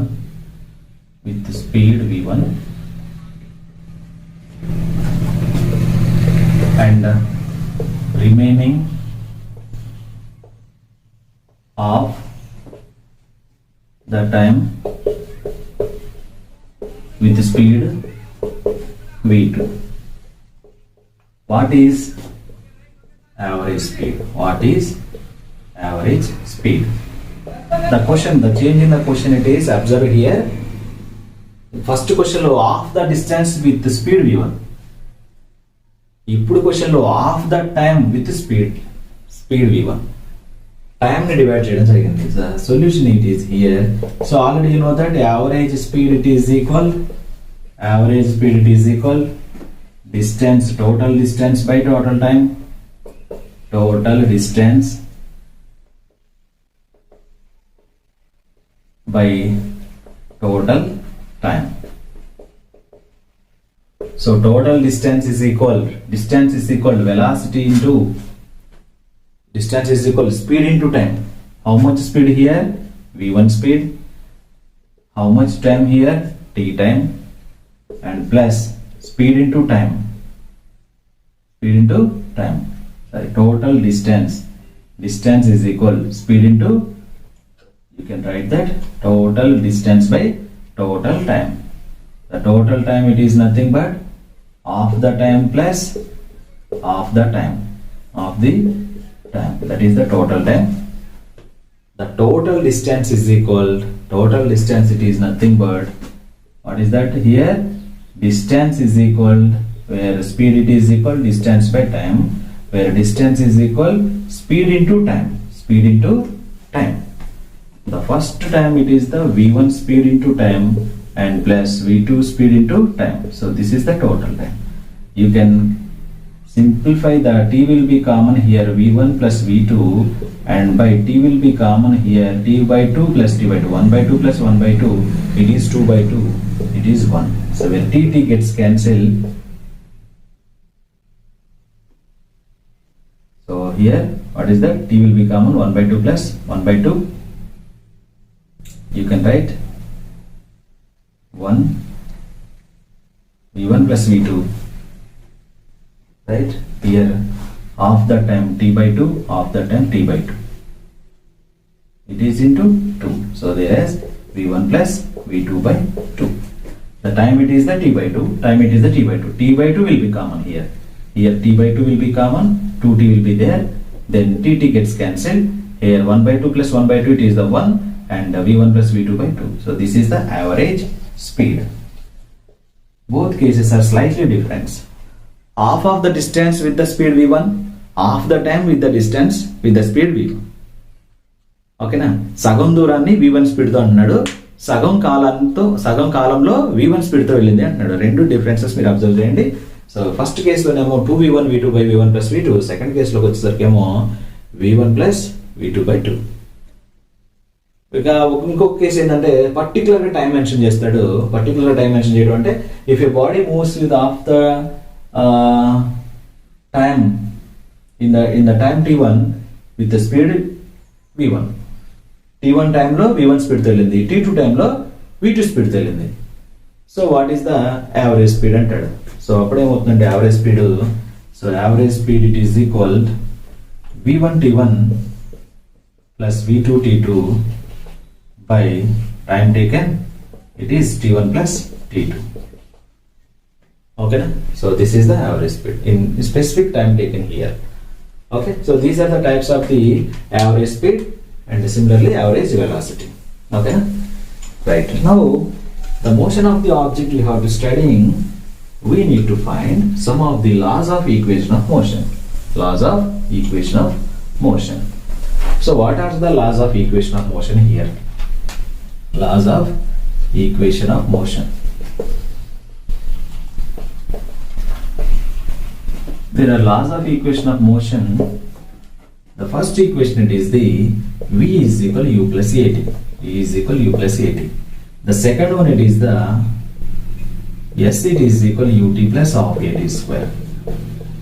And third one it is the v square minus u square it is equal to as.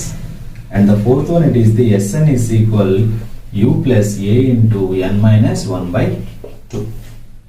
So these four equations are laws of equation of motion. So how we can derive these four equations? You know that displacement of the particle s it is equal velocity into time. Velocity into time. What is the velocity here? Average velocity into time. Average velocity into time. Where s it is equal average velocity v plus u by 2 into time. Average. Already we derived the equation. Average velocity. And here 2s it is equal v plus u into t. Into t. From this you can write that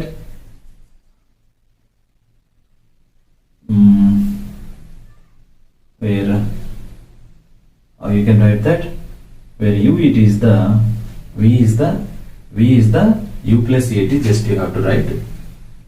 So first equation solve చేద్దాం మనం ఒకసారి చూడండి. First equation ఎలా solve చేస్తాం అంటే v is equal to u plus at ని see that from the acceleration of the body you can write that acceleration it is equal velocity by time. Velocity by time. Velocity by rate of change of velocity. So which velocity it is? Average velocity by time. It is average velocity nothing but v plus u by change in velocity. Rate of change of velocity it is means v minus u by t. So v by t, v it is nothing but rate of change in velocity. It is equal final velocity minus initial velocity. V minus u by t. A it is equal v minus u by t, and at is equal to v minus u, and v it is equal at plus u, that is equal v is equal u plus at. So this is the first equation of the laws of equation of motion. V is equal u plus at. So remember this one, v is equal u plus at. Now you have to derive one more equation. So from the displacement of the particle, where displacement s is equal velocity into time. Velocity into time. So what is the velocity here? Average velocity, that is v plus u by 2 into time. So v plus u, v it is nothing but u plus at here, plus u by 2 into t. V stands for u plus at. I just substituted v is equal u plus at. U plus u it is 2u plus at by 2 into t. You can multiply by the 2ut by 2 plus at square by 2. 2 gets cancelled. It is ut plus of at square. This is nothing but s. S is the ut plus of at square. S it is equal ut plus of at square is the second derivation for the laws of equation of motion. Okay now? Right. And also we can derive the equation, third equation, v square minus u square it is equal to 2as.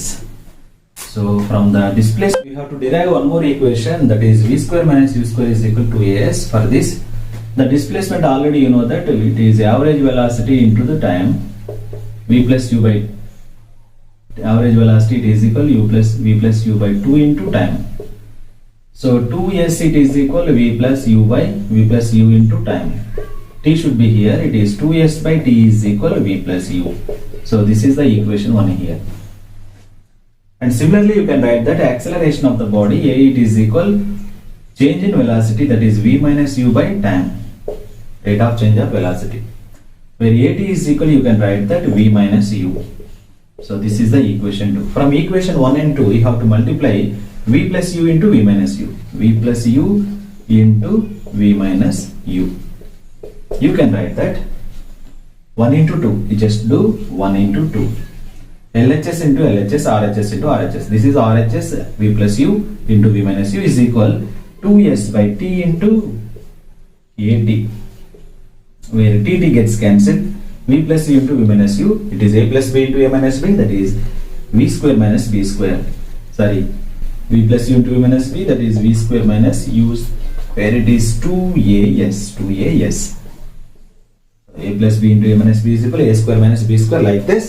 V plus u into v minus u is equal v square minus u square into 2as. So these are the fundamental equations of laws of equation of motion. ఈ laws of equation of motion ని ఏ situation లో ఎలాంటి equation వాడాలి, ఎప్పుడు ఏ equation use చేయాలి అనేది concept లో నేను ఒక వీడియో చేశాను. అది మీకు ఐకార్డ్స్ లో ఇస్తాను, ఒకసారి చెక్ చేసుకోండి. Right, and now we have to solve some numericals in this chapter.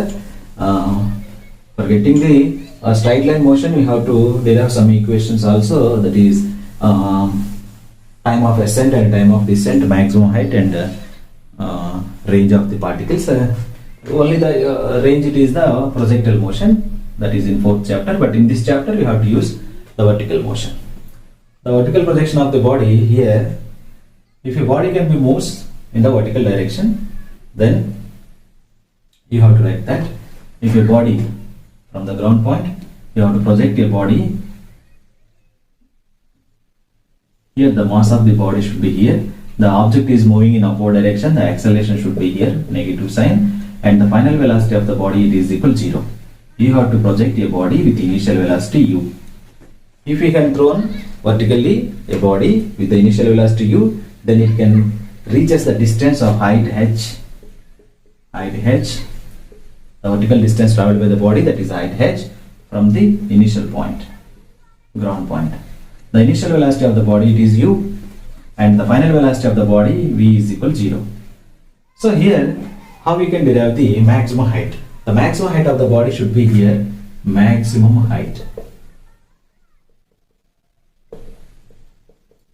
So it can be h maximum. The maximum height is nothing but the time taken to the body to reach until its final velocity is equal to 0. The time taken to the body until here, what I am saying here, it is maximum height. The distance traveled by the body until its final velocity is equal to 0. Until its final velocity is equal to 0. So that is the h maximum. This is the maximum height. ఒక వస్తువును పైకి విసినప్పుడు దాని final velocity 0 అయ్యేంత వరకు ఎంత దూరం అయితే travel చేస్తుందో ఆ డిస్టెన్స్ నే మాక్సిమం హైట్ అంటాం.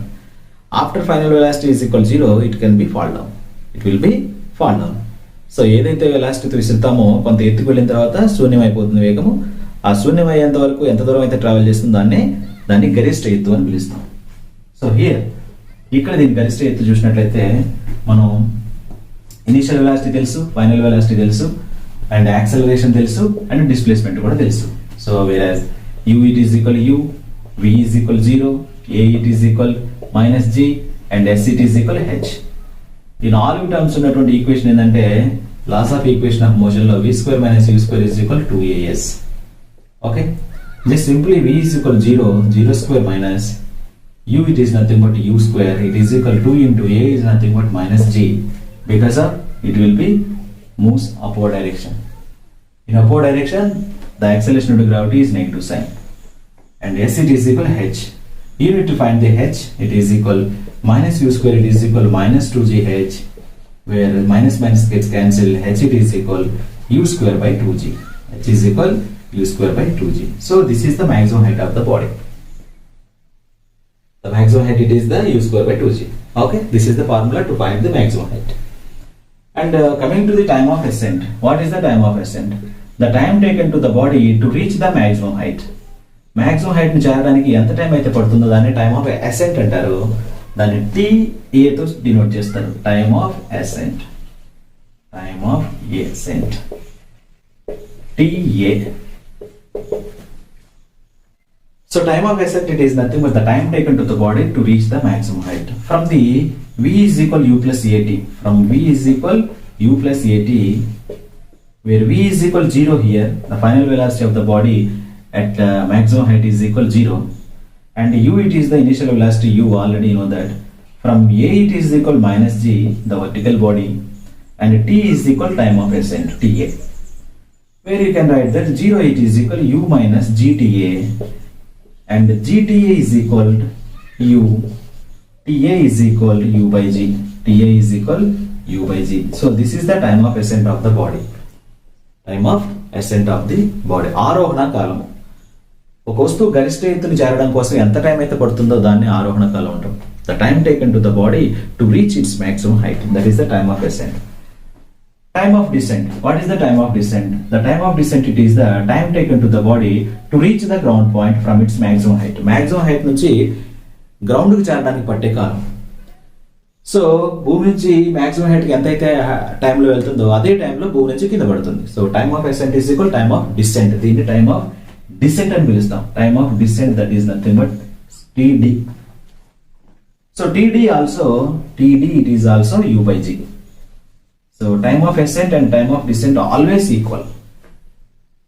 అంటే భూమి నుంచి పైకి విసిరిన వస్తువు గరిష్ట ఎత్తును చేరడానికి ఎంతైతే టైం పడుతుందో గరిష్ట ఎత్తు నుంచి కిందికి చేరడానికి కూడా అంతే టైం పడుతుంది. ఓకే, గరిష్ట ఎత్తు చేరడానికి పట్టే కాలం టైమ్ ఆఫ్ అసెంట్ అయితే గరిష్ట ఎత్తు నుంచి కిందికి భూమిని చేరడానికి పట్టే కాలాన్ని టైమ్ ఆఫ్ డిసెంట్ అంటాం. ఈ రెండు ఎప్పుడు కూడా సేమ్ ఉంటాయి. TA is equal u by g as well as TD is equal u by g.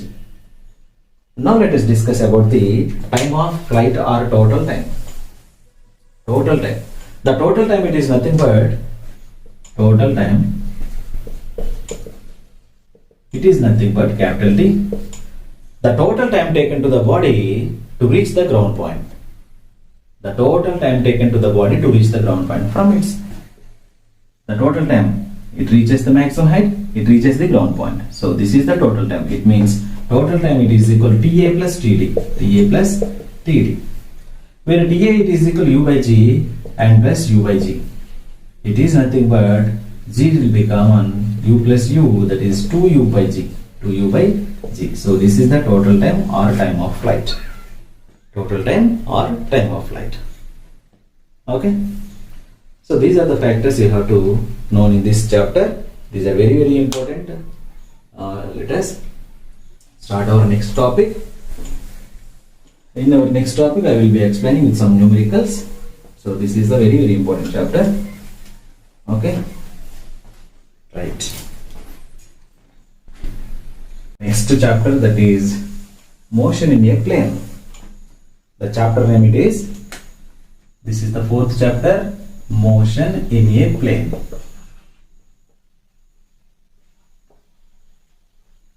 In previous chapter we have discussed about the motion of the bodies. Motion of the bodies in one dimensional. That is the rectilinear motion. But in this chapter we are discussing about the motion of a body in both the x and y axis. In both x and y axis. This is the x axis, this is the origin, and this is the y axis. If the body is moving along both the x and y axis, so here there is a body. The motion of the body, this is the mass m when it will be moves with initial velocity u. We are discussing about the motion of the body in both x and y direction. So that is meaning that motion in a plane. To study about the motion in a plane, either it is x direction or it is y direction, it is not belonging into the only single direction. It is belongs to the both x and y directions. That's why we need to explain the motion of the body. Here there are two components are required, that is vector quantities and scalar quantities. Vector quantity and another it is a scalar quantity. So what is meant by a vector quantity and what is meant by a scalar quantity? Vectors, and simply we can say vectors and the scalars. If a physical component can having the both magnitude and direction, if a physical component can have both magnitude and direction, that is called vector. If a physical component can having the both magnitude and direction. If a physical component can have only the magnitude, then it is called a scalar quantity. What is the example? For example, the scalar, it is the time. Time is the scalar quantity. We need not to explain the direction of the time. When you are to say the time, it is the time taken to body from the h height to the ground point, it takes time 10 seconds. So here there is no direction. There is no need to explain the direction of the, and mass. Mass is the scalar quantity. The mass of the body, it is 10 kilograms. Here there is no need to explain the direction of the body. Okay, distance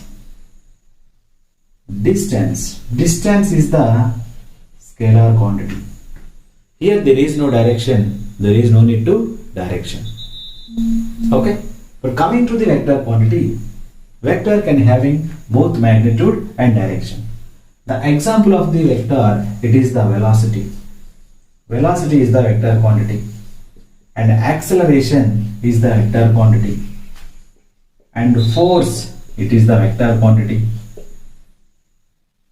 So these type of components are the both magnitude and direction. The velocity of the car is 10 meter per second towards east. So this is the direction which you have to complete the sentence. ఒక వాహనం యొక్క వేగము 10 metre per second తూర్పు దిశగా. 10 metre per second ఎటువైపు వెళ్తుంది అంటే ఏం చెప్తాం? Direction should be required here. The direction must be required here. So both magnitude and direction, it shows the vector quantity. Only the magnitude, it shows the scalar quantity. Okay, so here a particle is moving in both x and y direction. We must know about the vectors and scalars. Okay, ఈ vectors scalars గురించి మనం మళ్ళీ next 6th చాప్టర్లో ఇంకా దాని యొక్క properties గురించి, vector product, scalar product గురించి ఇంకా డెప్త్ గా మాట్లాడుకుంటాం. ఓకే, సో వెక్టర్స్ యొక్క టైప్స్ ఆఫ్ వెక్టర్స్ ఎలా ఉంటాయి, వెక్టర్స్ ఎన్ని రకాలుగా ఉంటాయి, ఏ విధంగా అవైలబుల్ గా ఉంటాయి చూద్దాం. Types of vectors. So vectors are so many types are there. The first one, it is the equal vectors.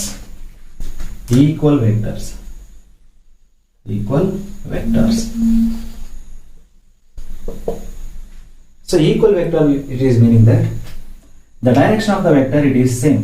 The direction of the vector, it is same.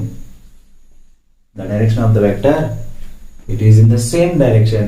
Then all those vectors are known as the equal vectors. So here the indication of the vector, there may be a arrow symbol on the top of the letter.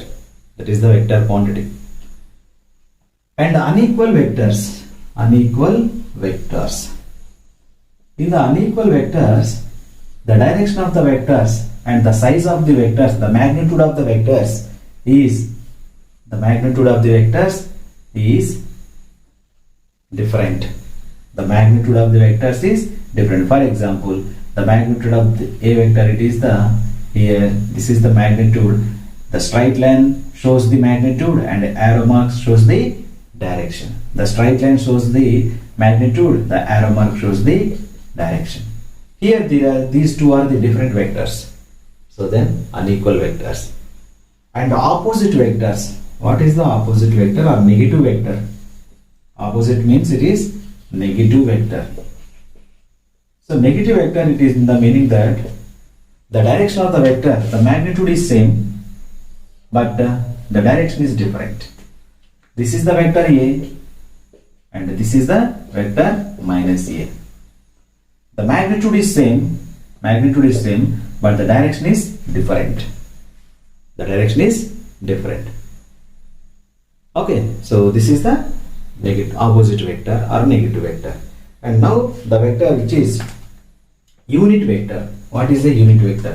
Unit vectors, it is the magnitude of the vector which is equal to 1. The magnitude of the vector is equal to 1, then it can said to be a unit vector.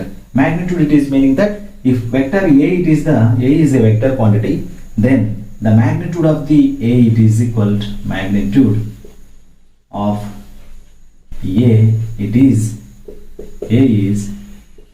magnitude of A, it is equal A by modulus of A. It should be equal to 1. That is the unit vector.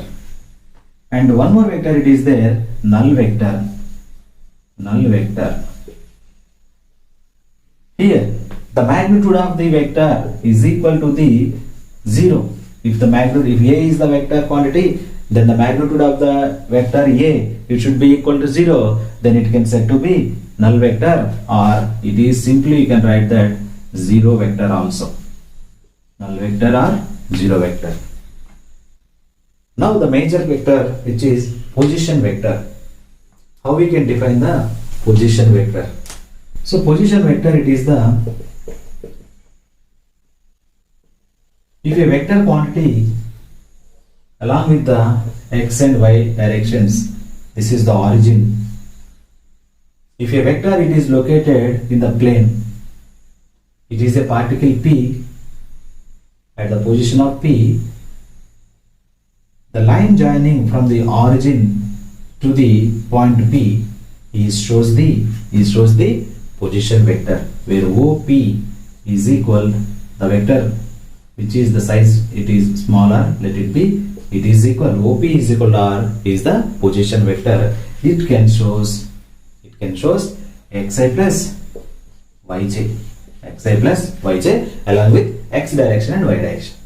I, it is the unit vector along with the x direction. J, it is the unit vector along with the y direction. And there is one more axis is there, z axis. So this is the z axis, but in this 3D we cannot see on the board, hence you can write this. Along with the z direction, the vector quantity, it is the k, that is the unit vector, where it is z k. Where R, it is the xi plus yj plus zk. So these are the unit vector. I, j, k are the unit vector. So modulus of I, it is equal modulus of g, I, j, it is equal modulus of k, it is equal to 1. Unit vector, it is meaning that already we can say the magnitude of the vector is equal to 1. So I, j, k are the unit vectors along the x, y, z directions. Here the magnitude of the position vector, we can write that the magnitude of the position vector, it is the magnitude of the position vector, where you can write that is R, it is modulus of R, it is equal under root of x square plus y square plus z square. X square plus y square plus z square. This is only for the position vector. If you have to given only one vector, then you can find the magnitude of the vector, then the I factor square, I factor it is the x, j factor it is the y, k factor it is the z, x square plus y square plus z square under root. So this is the magnitude of the vector in case of only one vector. If they can given to us one vector, then you can find the magnitude of that vector in this way. For example, if there is a vector A is equal, it is 2i plus 3j plus 4k. So I, j, k are the unit vectors. Then find magnitude of A.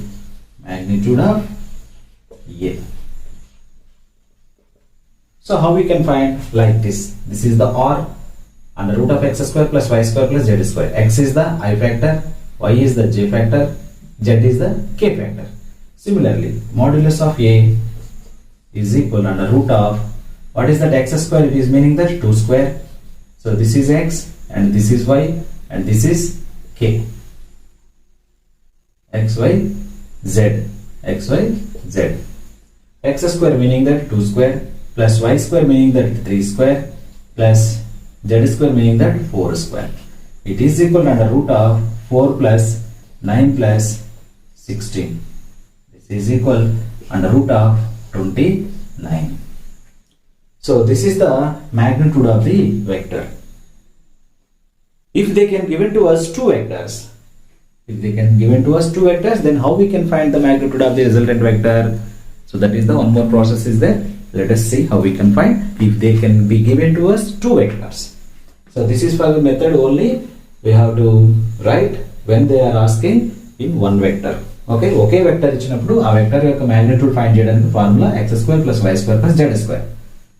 అలాగే రెండు vectors ఏ వెక్టరే కాకుండా B అనే vector కూడా ఇచ్చి దాని magnitude of the resultant vector అన్నారు అనుకోండి, అప్పుడు ఏం చేయాలి? సో రెండు వెక్టర్స్ ఇచ్చినప్పుడు ఎలా చేయాలో మ్యాగ్నిట్యూడ్ ఫైండ్ చేయాలి మనం. సో అది చూద్దాం మనం. Okay, so these are about the vectors and types of vectors. Okay, right. Now we are explain about the parallelogram law of vectors. Parallelogram law of vectors.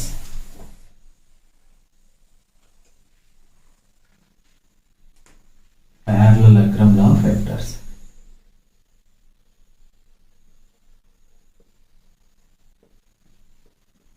Parallelogram law of vectors, and we have to find the magnitude of the resultant vector.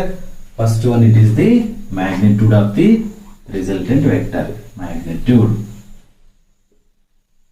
and the second one, it is the direction of the resultant vector, magnitude of the resultant vector and also the direction of the resultant vector. So what is a parallelogram law of vector? The statement belongs to parallelogram law of vectors.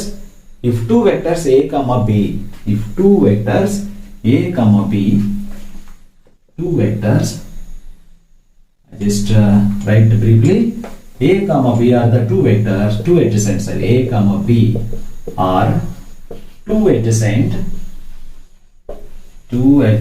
sides of a parallelogram, two adjacent sides of a parallelogram. So that is how we can denote like this, where it is the a and vector a, this is the vector a, and one more vector, that is b. So here a comma b are the two adjacent sides of the parallelogram. This is the vector b. Okay, or we can simply write p comma q. So this is the p and this is the q. So p comma q are the two adjacent sides of a parallelogram law vector in both magnitude and direction. So parallelogram, it is meaning that parallelogram contains four sides, each opposite sides are equal. Opposite sides are equal. This opposite is equal to the vector quantity p. This is the p, and this opposite is equal to the vector quantity q. So here the parallelogram is completed. Okay. So if two vectors p comma q are the two adjacent sides of a parallelogram making an angle with theta. Now the diagonal passing through the parallelogram, that is the resultant vector, which is r, it is equal p plus q. He shows the diagonal of the parallelogram in both magnitude and direction. So that is the parallelogram law vector. Or it is the p plus q, the addition of p and q. Okay. Now for our availability, so this is the origin of the parallelogram O, and this is A, and this is B, and this is C. OA, BC. And you can extend the OA line up to the point D, and we can join the normal line from the point C. Here there is a one right angle triangle will be formed with the angle theta, that is ACD or ADC, angle ADC. Okay, so here from the right angle triangle OCD, here this is the alpha which can be given to us the direction of the resultant vector. The direction of the resultant vector. Very, very important. The diagram, it is very, very important. Now let us write to find the magnitude of the resultant vector. How we can write? At first we have to write what the factors in this diagram, where OB is equal to opposite side, that is AC, it is equal Q. Clear? OA is equal to opposite side BC is equal to, what is that magnitude? P. Similarly, R, it is equal to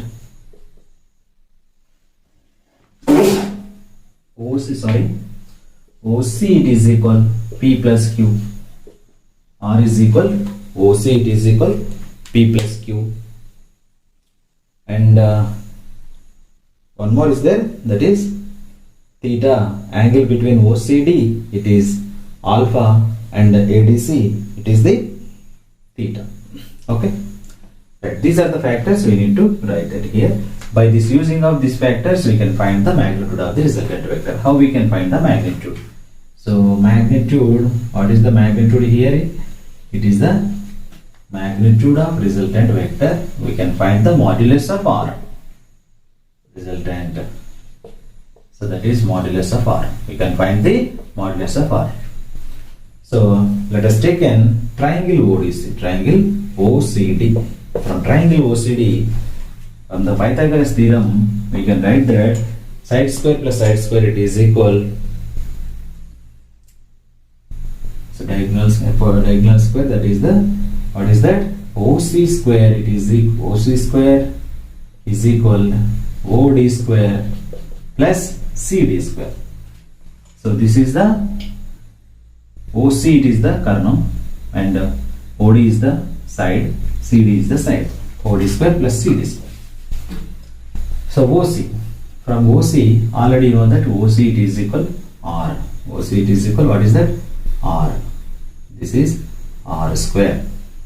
It is equal OD square. OD it is nothing but OD, it is OA plus AD. OD it is equal here OA plus AD. OA plus AD. Simply OD should be written as OA plus AD whole square plus CD square. So this can be simply simplified by the A plus B whole square. You can write that where OA square and plus AD square and plus 2OA AD and plus CD square. Right? OA it is equal, OA already you write that, OA it is equal P. That is P square plus AD square. You should not know about the AD value. We don't know the value of AD. So this is the AD. Okay, and plus 2OA. OA it is meaning that P, and AD, we don't know the value of AD, and CD. What is CD here? C2D. Of course, CD is also we don't have. So this is the R square. Just you have to find the AD value and CD value. Then you have to kept in this equation. We will get the magnitude of the resultant vector. Okay. So now by the using of the triangle ADC, from right angle triangle ADC, right angle triangle ADC, AD is the adjacent of the theta. AD is the adjacent of the theta. Hence you can write the cos theta. Asana bhujam vaste cos theta vaadtam. Adjacent ante cosine. It means cos theta. It is equal. What is that? Adjacent by hypotenuse. That is AC. So AD is equal AC cos theta. AD is equal AC cos theta. AC it is nothing but, what is AC here? AC it is the Q. Therefore AD it is equal to Q cos theta. Q cos theta. So this is the value you have to find from the ADC. Similarly, we need to find CD also. CD is the opposite side of the angle. So for opposite side you can find the sin theta. Sin theta is equal CD by, what is the hypotenuse? That is AC. So CD is equal AC sin theta. What is AC? AC it is a Q. Therefore CD is equal Q sin theta. So these are the two values you have to remember quickly. You should substitute in this equation as replacing by AD is equal to Q cos theta. AD replacing by Q cos theta. Similarly CD replacing by Q sin theta. Therefore R square it is equal P square plus Q cos theta whole square and plus 2P Q AD means AD Q cos theta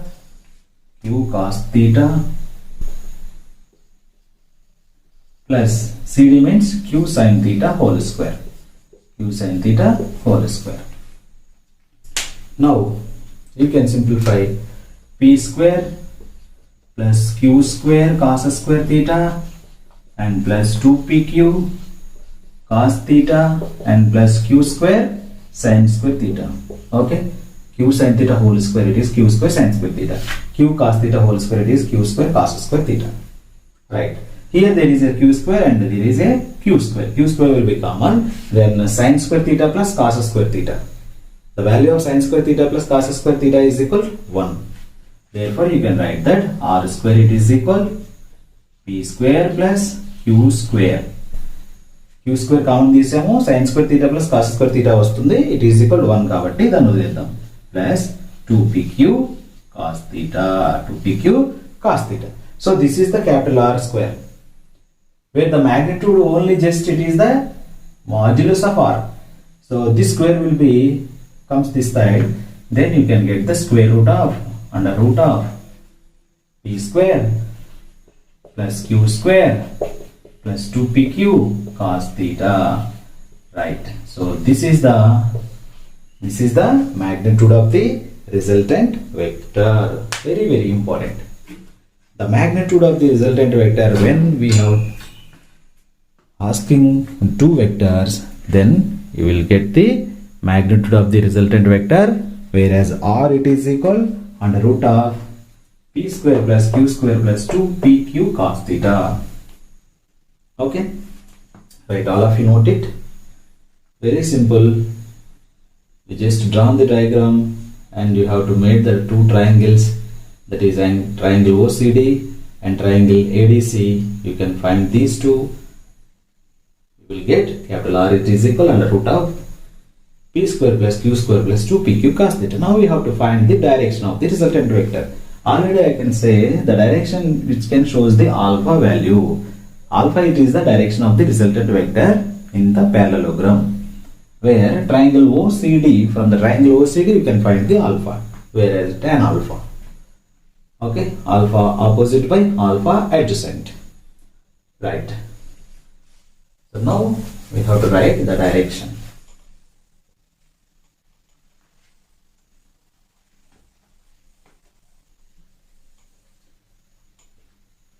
Direction. The direction of the resultant vector, which is alpha, it is equal from triangle OCD. You can write tan alpha it is equal adjacent by opposite by adjacent. Opposite by adjacent. Whereas opposite it is equal CD by adjacent is equal OD. CD by OD it is nothing but already you know that OA plus AD. OA plus AD. OA it is equal CD it is nothing but already you wrote that CD is equal CD. CD is the opposite of the theta, that is q sin theta. Similarly, AD is the q cos theta. Okay. Right. CD it is equal q sin theta by OA it is the P. OA it is equal P plus AD it is the q cos theta. So this is just tan alpha. We need to find just only the alpha value. Alpha it is equal tan inverse of q sin theta by p plus q cos theta. P plus q cos theta. So this is the magnitude of the resultant vector. Magnitude of the resultant vector. Clear? The direction of the resultant vector it is the p square plus q square plus 2pq cos theta, and the magnitude of the resultant vector it is equal tan inverse of q sin theta by p plus q cos theta. So now what I am saying it before, రెండు vectors ఇచ్చినప్పుడు resultant vector యొక్క quantity ఎలా find చేస్తాం, magnitude ఎలా find చేస్తాం అంటే by this equation, where it is p vector, where is q vector. ఒకే ఒక వెక్టర్ ఇచ్చినప్పుడు మనం ఫైండ్ చేసే రిజల్టెంట్ వెక్టర్ యొక్క మాగ్నిట్యూడ్ ఏం చేస్తామంటే under root of x square plus y square plus z square. Already we seen that. For suppose, for example,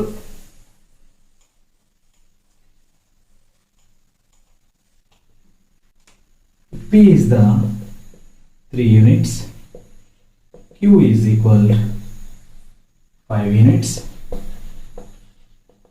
theta is equal 60 degree, then find magnitude of the resultant vector. Magnitude of resultant vector. Try చేయండి అందరూ.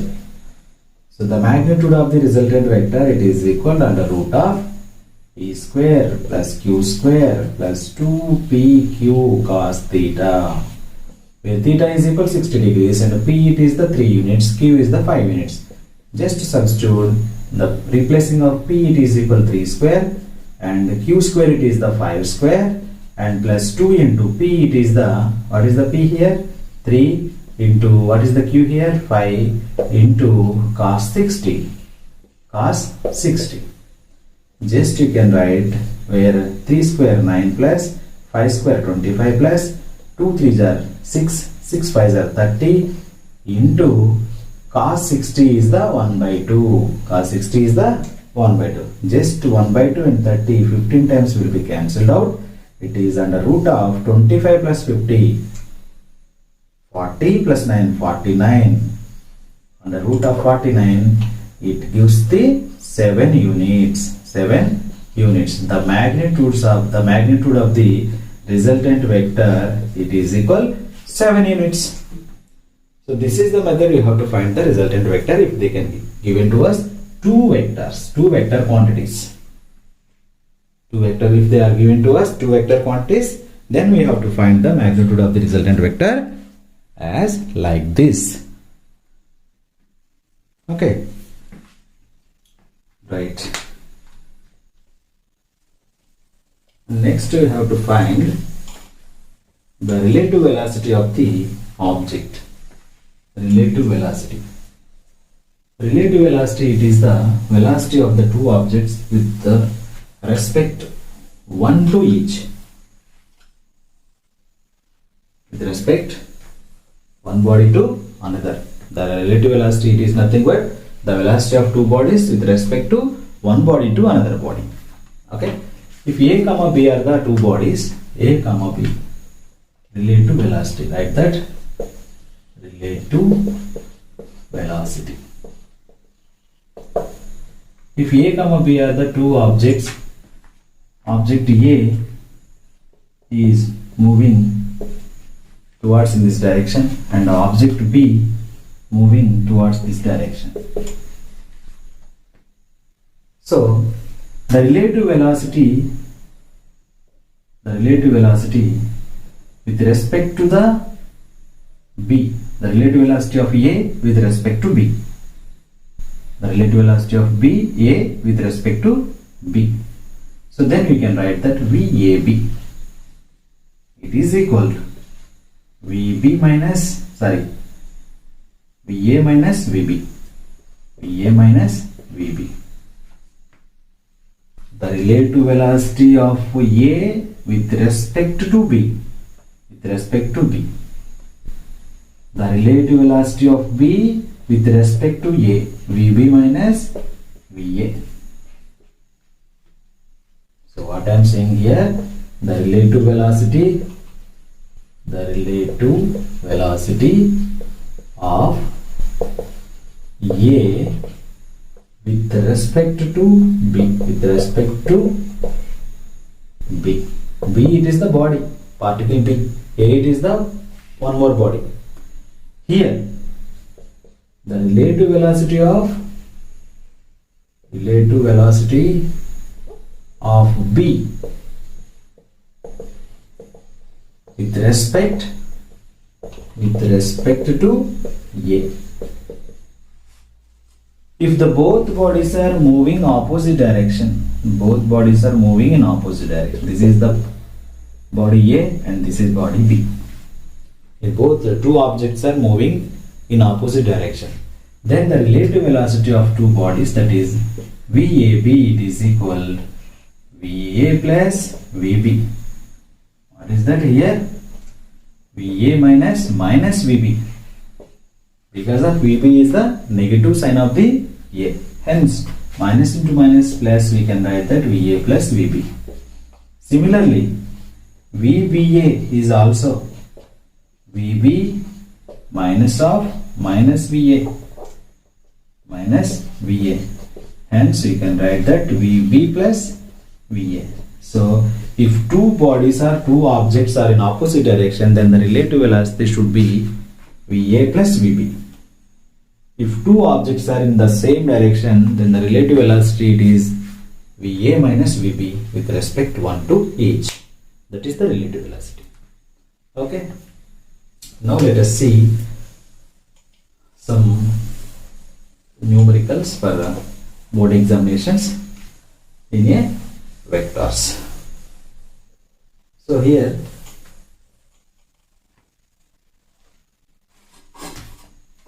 if force is 2I plus 3J minus K Newton acts on the body, it displays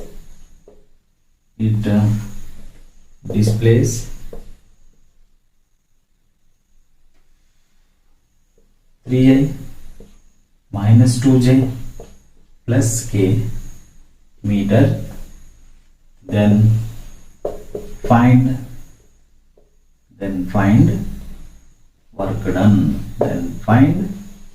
work done. So work done is the scalar quantity.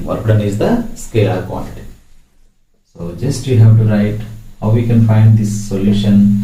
Work done is the scalar quantity, hence you can write that work done it is equal F dot S. This is the scalar quantity, whereas F dot S or F into S.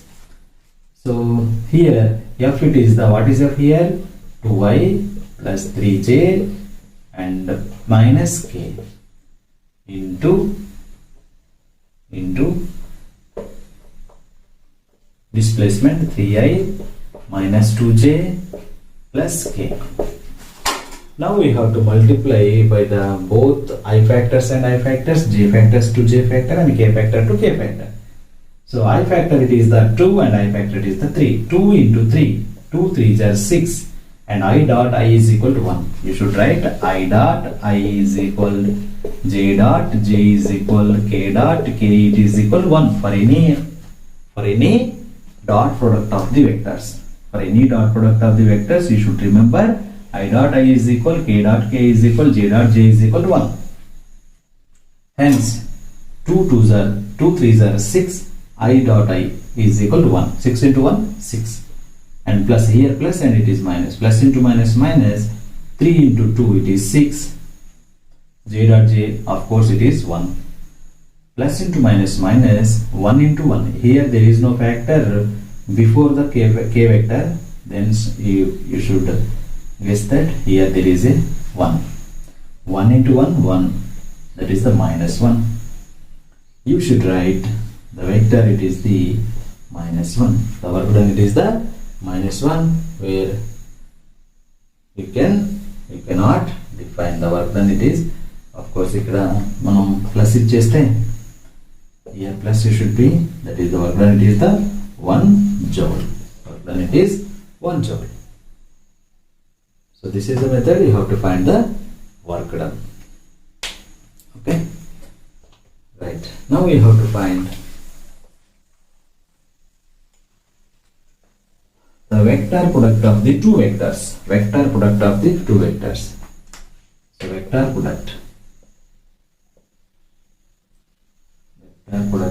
vectors. So A comma B are two vectors. Then the vector product it is known as the A cross B. It is equal, you should write cross product. Vector product is known as the cross product. A cross B it is equal to modulus of A modulus of B sin theta into n cap. Sin theta into n cap, where n cap it is the n by modulus of n. It is a unit vector. Hence it should be taken as 1. Then A cross B it is equal to modulus of A modulus of B sin theta. You should write sin theta it is equal to A cross B by mod A mod B. So this is the sin theta and this is the vector product. This is the vector product. Okay. Right. How we can find the vectors if two vectors are product? How we can write the vector product of your two vectors? Let us see. Here there is a vector A. It is 2i plus 3j plus 2k. And here there is a vector B, I plus 2j plus 3k. Okay. This is the vector. Now find vector product of these two vectors A cross B. It is equal how much? Find the A cross B. So simply you can write the method of A cross B. It is equal. Just you should write A cross B is equal. A cross B it is equal. మీరు 10th క్లాస్లో చూసే ఉంటారు మ్యాథ్రికల్ చదివేటప్పుడు matrices చదివేటప్పుడు debt find చేయడం similar method అలానే ఉంటుంది అనమాట. ముందు మ్యాట్రిసెస్ లాగా రాసుకోండి. ముందు ఏ క్రాస్ బి అన్నారు కాబట్టి దీనికంటే ముందు ఐ జే కే ఫ్యాక్టర్స్ రాసుకోవాలి. First I J and K factors రాసుకోవాలి. I J K are the unit vectors along the x y z axis. Next A cross B. A cross బిలో A first ఉంది కాబట్టి ఏ వెక్టర్లోని ఏ vector ఏది ఇది ఈ వెక్టర్లోని ఏ అనే వెక్టర్లోని I యొక్క ఫ్యాక్టర్ ఎంత ఉంది? 2 ఉంది. జే యొక్క ఫ్యాక్టర్ ఎంత ఉంది? 3 ఉంది. కే యొక్క ఫ్యాక్టర్ ఎంత ఉంది? 2 ఉంది. చూడండి ఏ అనే వెక్టర్లో ఏ క్రాస్ బి అన్నాడు కాబట్టి అదే బి క్రాస్ ఏ అన్నాడు అనుకోండి ఫస్ట్ బి రాసుకోవాలి. ఏ క్రాస్ బి ఉంది కాబట్టి ఏ వెక్టర్లోని ఐ ఫ్యాక్టర్ ఎంత ఉందో చూడాలి 2. ఏ వెక్టర్లోని జే ఫ్యాక్టర్ ఎంత ఉందో చూడాలి 3. ఏ వెక్టర్లోని కే ఫ్యాక్టర్ ఎంత ఉందో చూడాలి 2. సిమిలర్ బి వెక్టర్లో తర్వాత బి ఉంది కాబట్టి బి వెక్టర్లో ఐ ఫ్యాక్టర్ ఏమో 1, జే ఫ్యాక్టర్ ఏమో 2, కే ఫ్యాక్టర్ ఏమో 3. Simple. Okay. Now let us find. At first you have to see I. You have to take an I value. I value తీసుకున్నప్పుడు I ఉన్నటువంటి అడ్డు వరుస నిలువు వరుస అంటాం. అడ్డు వరుస నిలువు వరుస. ఏకి అడ్డంగా ఏకి నిలువుగా ఈ రెండు వదిలేయాలి. వదిలేసి ఇలా క్రాస్ మల్టిప్లికేషన్ చేయాలి. యారో మార్క్స్ చూడండి. క్రాస్ మల్టిప్లికేషన్ చేయాలి. ఫస్ట్ ఏం చేయాలి? 3 3s are 9. తర్వాత మైనస్ తీసుకోవాలి. 2 2s are 4. అగైన్ ఐతో మల్టిప్లై చేస్తాను కాబట్టి ఫస్ట్ ఐ తీసుకున్నాను. ఐ ఉన్న నిలువు వరుస వదిలేసాను. ఐ ఉన్న అడ్డు వరుస వదిలేసాను. ఏం చేసాము? మిగతాది క్రాస్ మల్టిప్లికేషన్ చేసాం. అడ్డ కూడా కాలం చేస్తాం. 3 3s are 9, 2 2s are 4. Next స్టెప్లో జేకి నెగటివ్ సైన్ తీసుకోవాలి. జే ఇప్పుడు జే ఉన్న నిలువు వరుస జే ఉన్న అడ్డు వరుస వదిలేయాలి. వదిలేస్తే మిగిలిపోయింది ఏంటి? 2 into 3. 2 3s are 6 minus 1 into 2 2. ఇప్పుడు కే వెక్టర్కి రావాలి. ప్లస్ కే తీసుకోవాలి. ఇప్పుడు కే ఉన్న నిలువు వరుస కే ఉన్న అడ్డు వరుస తీసేయాలి. తీసేస్తే 2 2s are 4 minus 1 into 3 3. Simple. Now let us simplify here. I into 9 minus 4 it is 5 minus j into 6 minus 2 that is 4 plus k into 4 minus 3 that is 3. 4 minus 3 that is 1. Just simply write 5i. A cross b it is equal 5i minus 4j minus 4j plus k. 1k it is meaning that k. So this is the vector product of A cross B. A cross B. A cross B again it is the vector. If two vectors are cross producted, then we can get the vector. If two vectors are scalar product, then we can get the numerical value. Okay. రెండు vectors ని dot product చేస్తే నాకు చేసాం F dot yes చేసాం. I factor తో multiply చేసాం. జే factor తో multiply చేసాం. కే ఫ్యాక్టర్ తో మల్టిప్లై చేసాం. then we can get the numerical value. అలాగే వెక్టర్ ప్రొడక్ట్ లో రెండు వెక్టర్స్ ని ప్రొడక్ట్ చేసినప్పుడు మనకు వచ్చేటువంటి రిజల్ట్ కూడా ఎలా ఉంటుంది? వెక్టారే ఉంటుంది. ఇలా చేయాలి. Okay. One more example we have to see.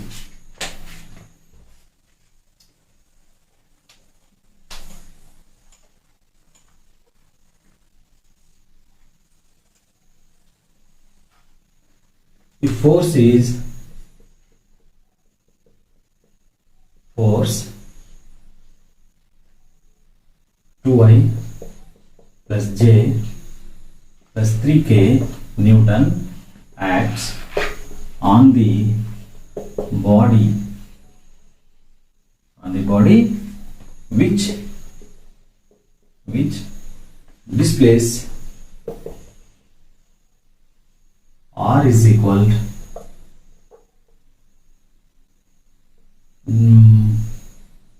3I minus J plus K meter. Find torque acts on the body. Torque acts on the body. Torque. So torque, it is the vector quantity. Torque, it is the vector quantity. So torque, it is equal to R cross F. This is the formula to find the torque. So already you know the value of R. This is the R value and this is the F value. So we need to find R cross F. We just write R cross F is equal, just you can take I vector and the J and K. At first you need to write R vector. In the R vector, I factor it is the 3. In the R vector, J factor it is the -1. Here there is no quantity, let it be a 1. And here K factor it is also 1. And coming to the F, in the force vector, the I factor it is the 2, J factor it is the 1, K factor it is the 3.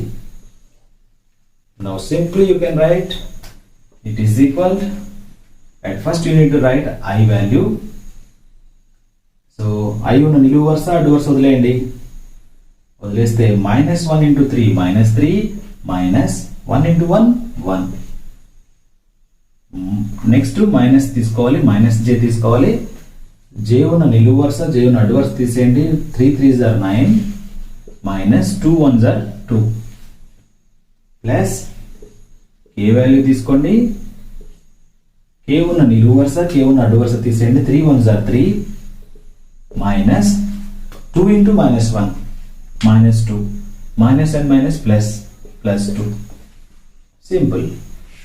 It is equal -4i minus 3 minus 1 minus 4 into y minus 4i minus 9 minus 2 7j plus 3 plus 2 5k. So this is the torque. This is the torque. So again the torque it is the gives us the vector quantity. So ijk's are the unit vectors along with the x, y, z axis. So this is the pattern you have to find the vector product. This is the pattern you have to find vector product.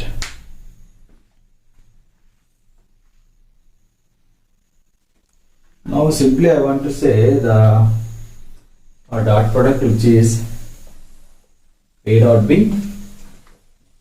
A dot B is equal to mod A mod B cos theta. Mod A mod B cos theta. So that is the scalar product. Scalar product. Scalar product which is A dot B is equal. Scalar means dot product. It means dot product. Very important. Should not confuse. Vector product is the A cross B. Scalar product is the A dot B. Vector product ni cross product antamu. Scalar product ni dot product antamu. Hence we need to write the dot. A dot B is equal A comma B are the two vectors. A dot B is equal to modulus of A and modulus of B cos theta. The magnitude of these two vectors are multiplied by the angle of cosine between the A and B vectors into n cap. N cap is the unit vector. Hence you can write that cos theta is equal A dot B by mod A and modulus of B. So this is the cos theta value. Similarly, vector product, already we write that. Vector product, it is nothing but a cross product. It is nothing but a cross product. Simply you can write that cross A cross B. This is the vector product. It is nothing but the modulus of A into modulus of B sin theta. the magnitude of these two vectors are multiplied by the angle of sine between them. Vector product అయితేనేమో sign థీటాతో multiply చేస్తాము, scalar product అయితేనేమో cos థీటాతో multiply చేస్తాము. So therefore sin theta is equal a cross b by modulus of a and modulus of b. So whereas here also n cap is the unit vector, hence you can write that sin theta is equal a cross b by mod a mod b. So these are the formulas belongs to the scalar product and vector product. Okay, right. Now let us see one more question. It is, if modulus of a plus b is equal, if modulus of a plus b, we should write small a and small b, a plus b, it is equal to modulus of a minus b. Modulus means magnitude of a plus b, magnitude of a minus b. Then find the angle between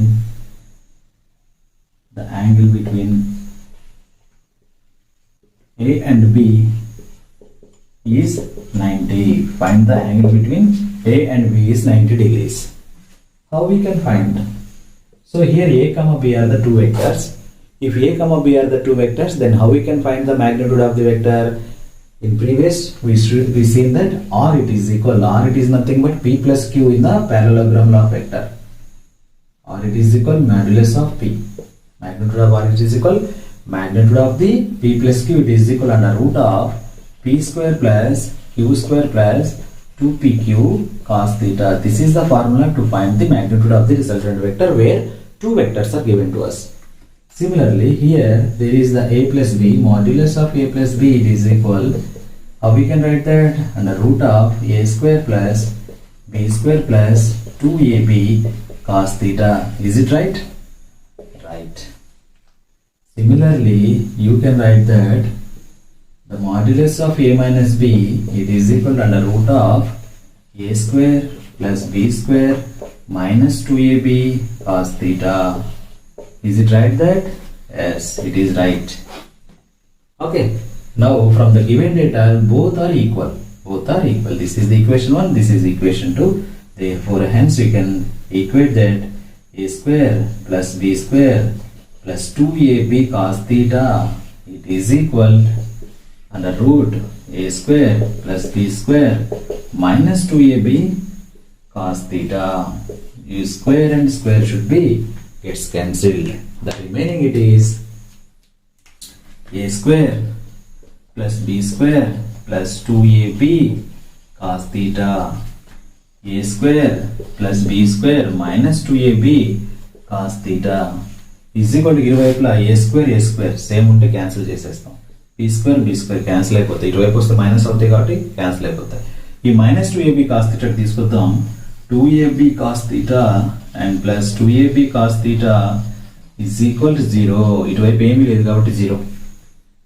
ఈ minus 2ab cos theta వస్తే plus 2ab cos theta.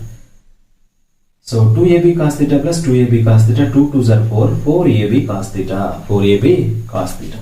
You can write 4ab cos theta is equal to 0. 4ab at this kalandi. Cos theta is equal 0 by 4ab. It is nothing but 0. 0 by something is equal 0.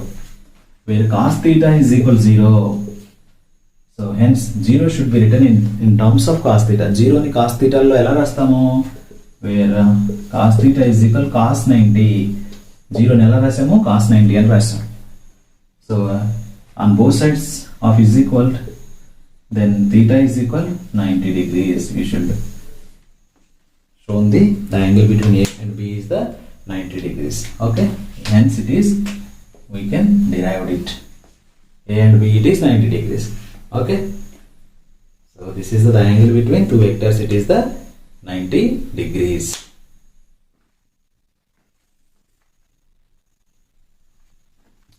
Now we are discussing about the projectile motion. Very important topic in this chapter, that is projectile motion. So in previous chapter we have discussed one dimensional motion. that is rectilinear motion. In this chapter we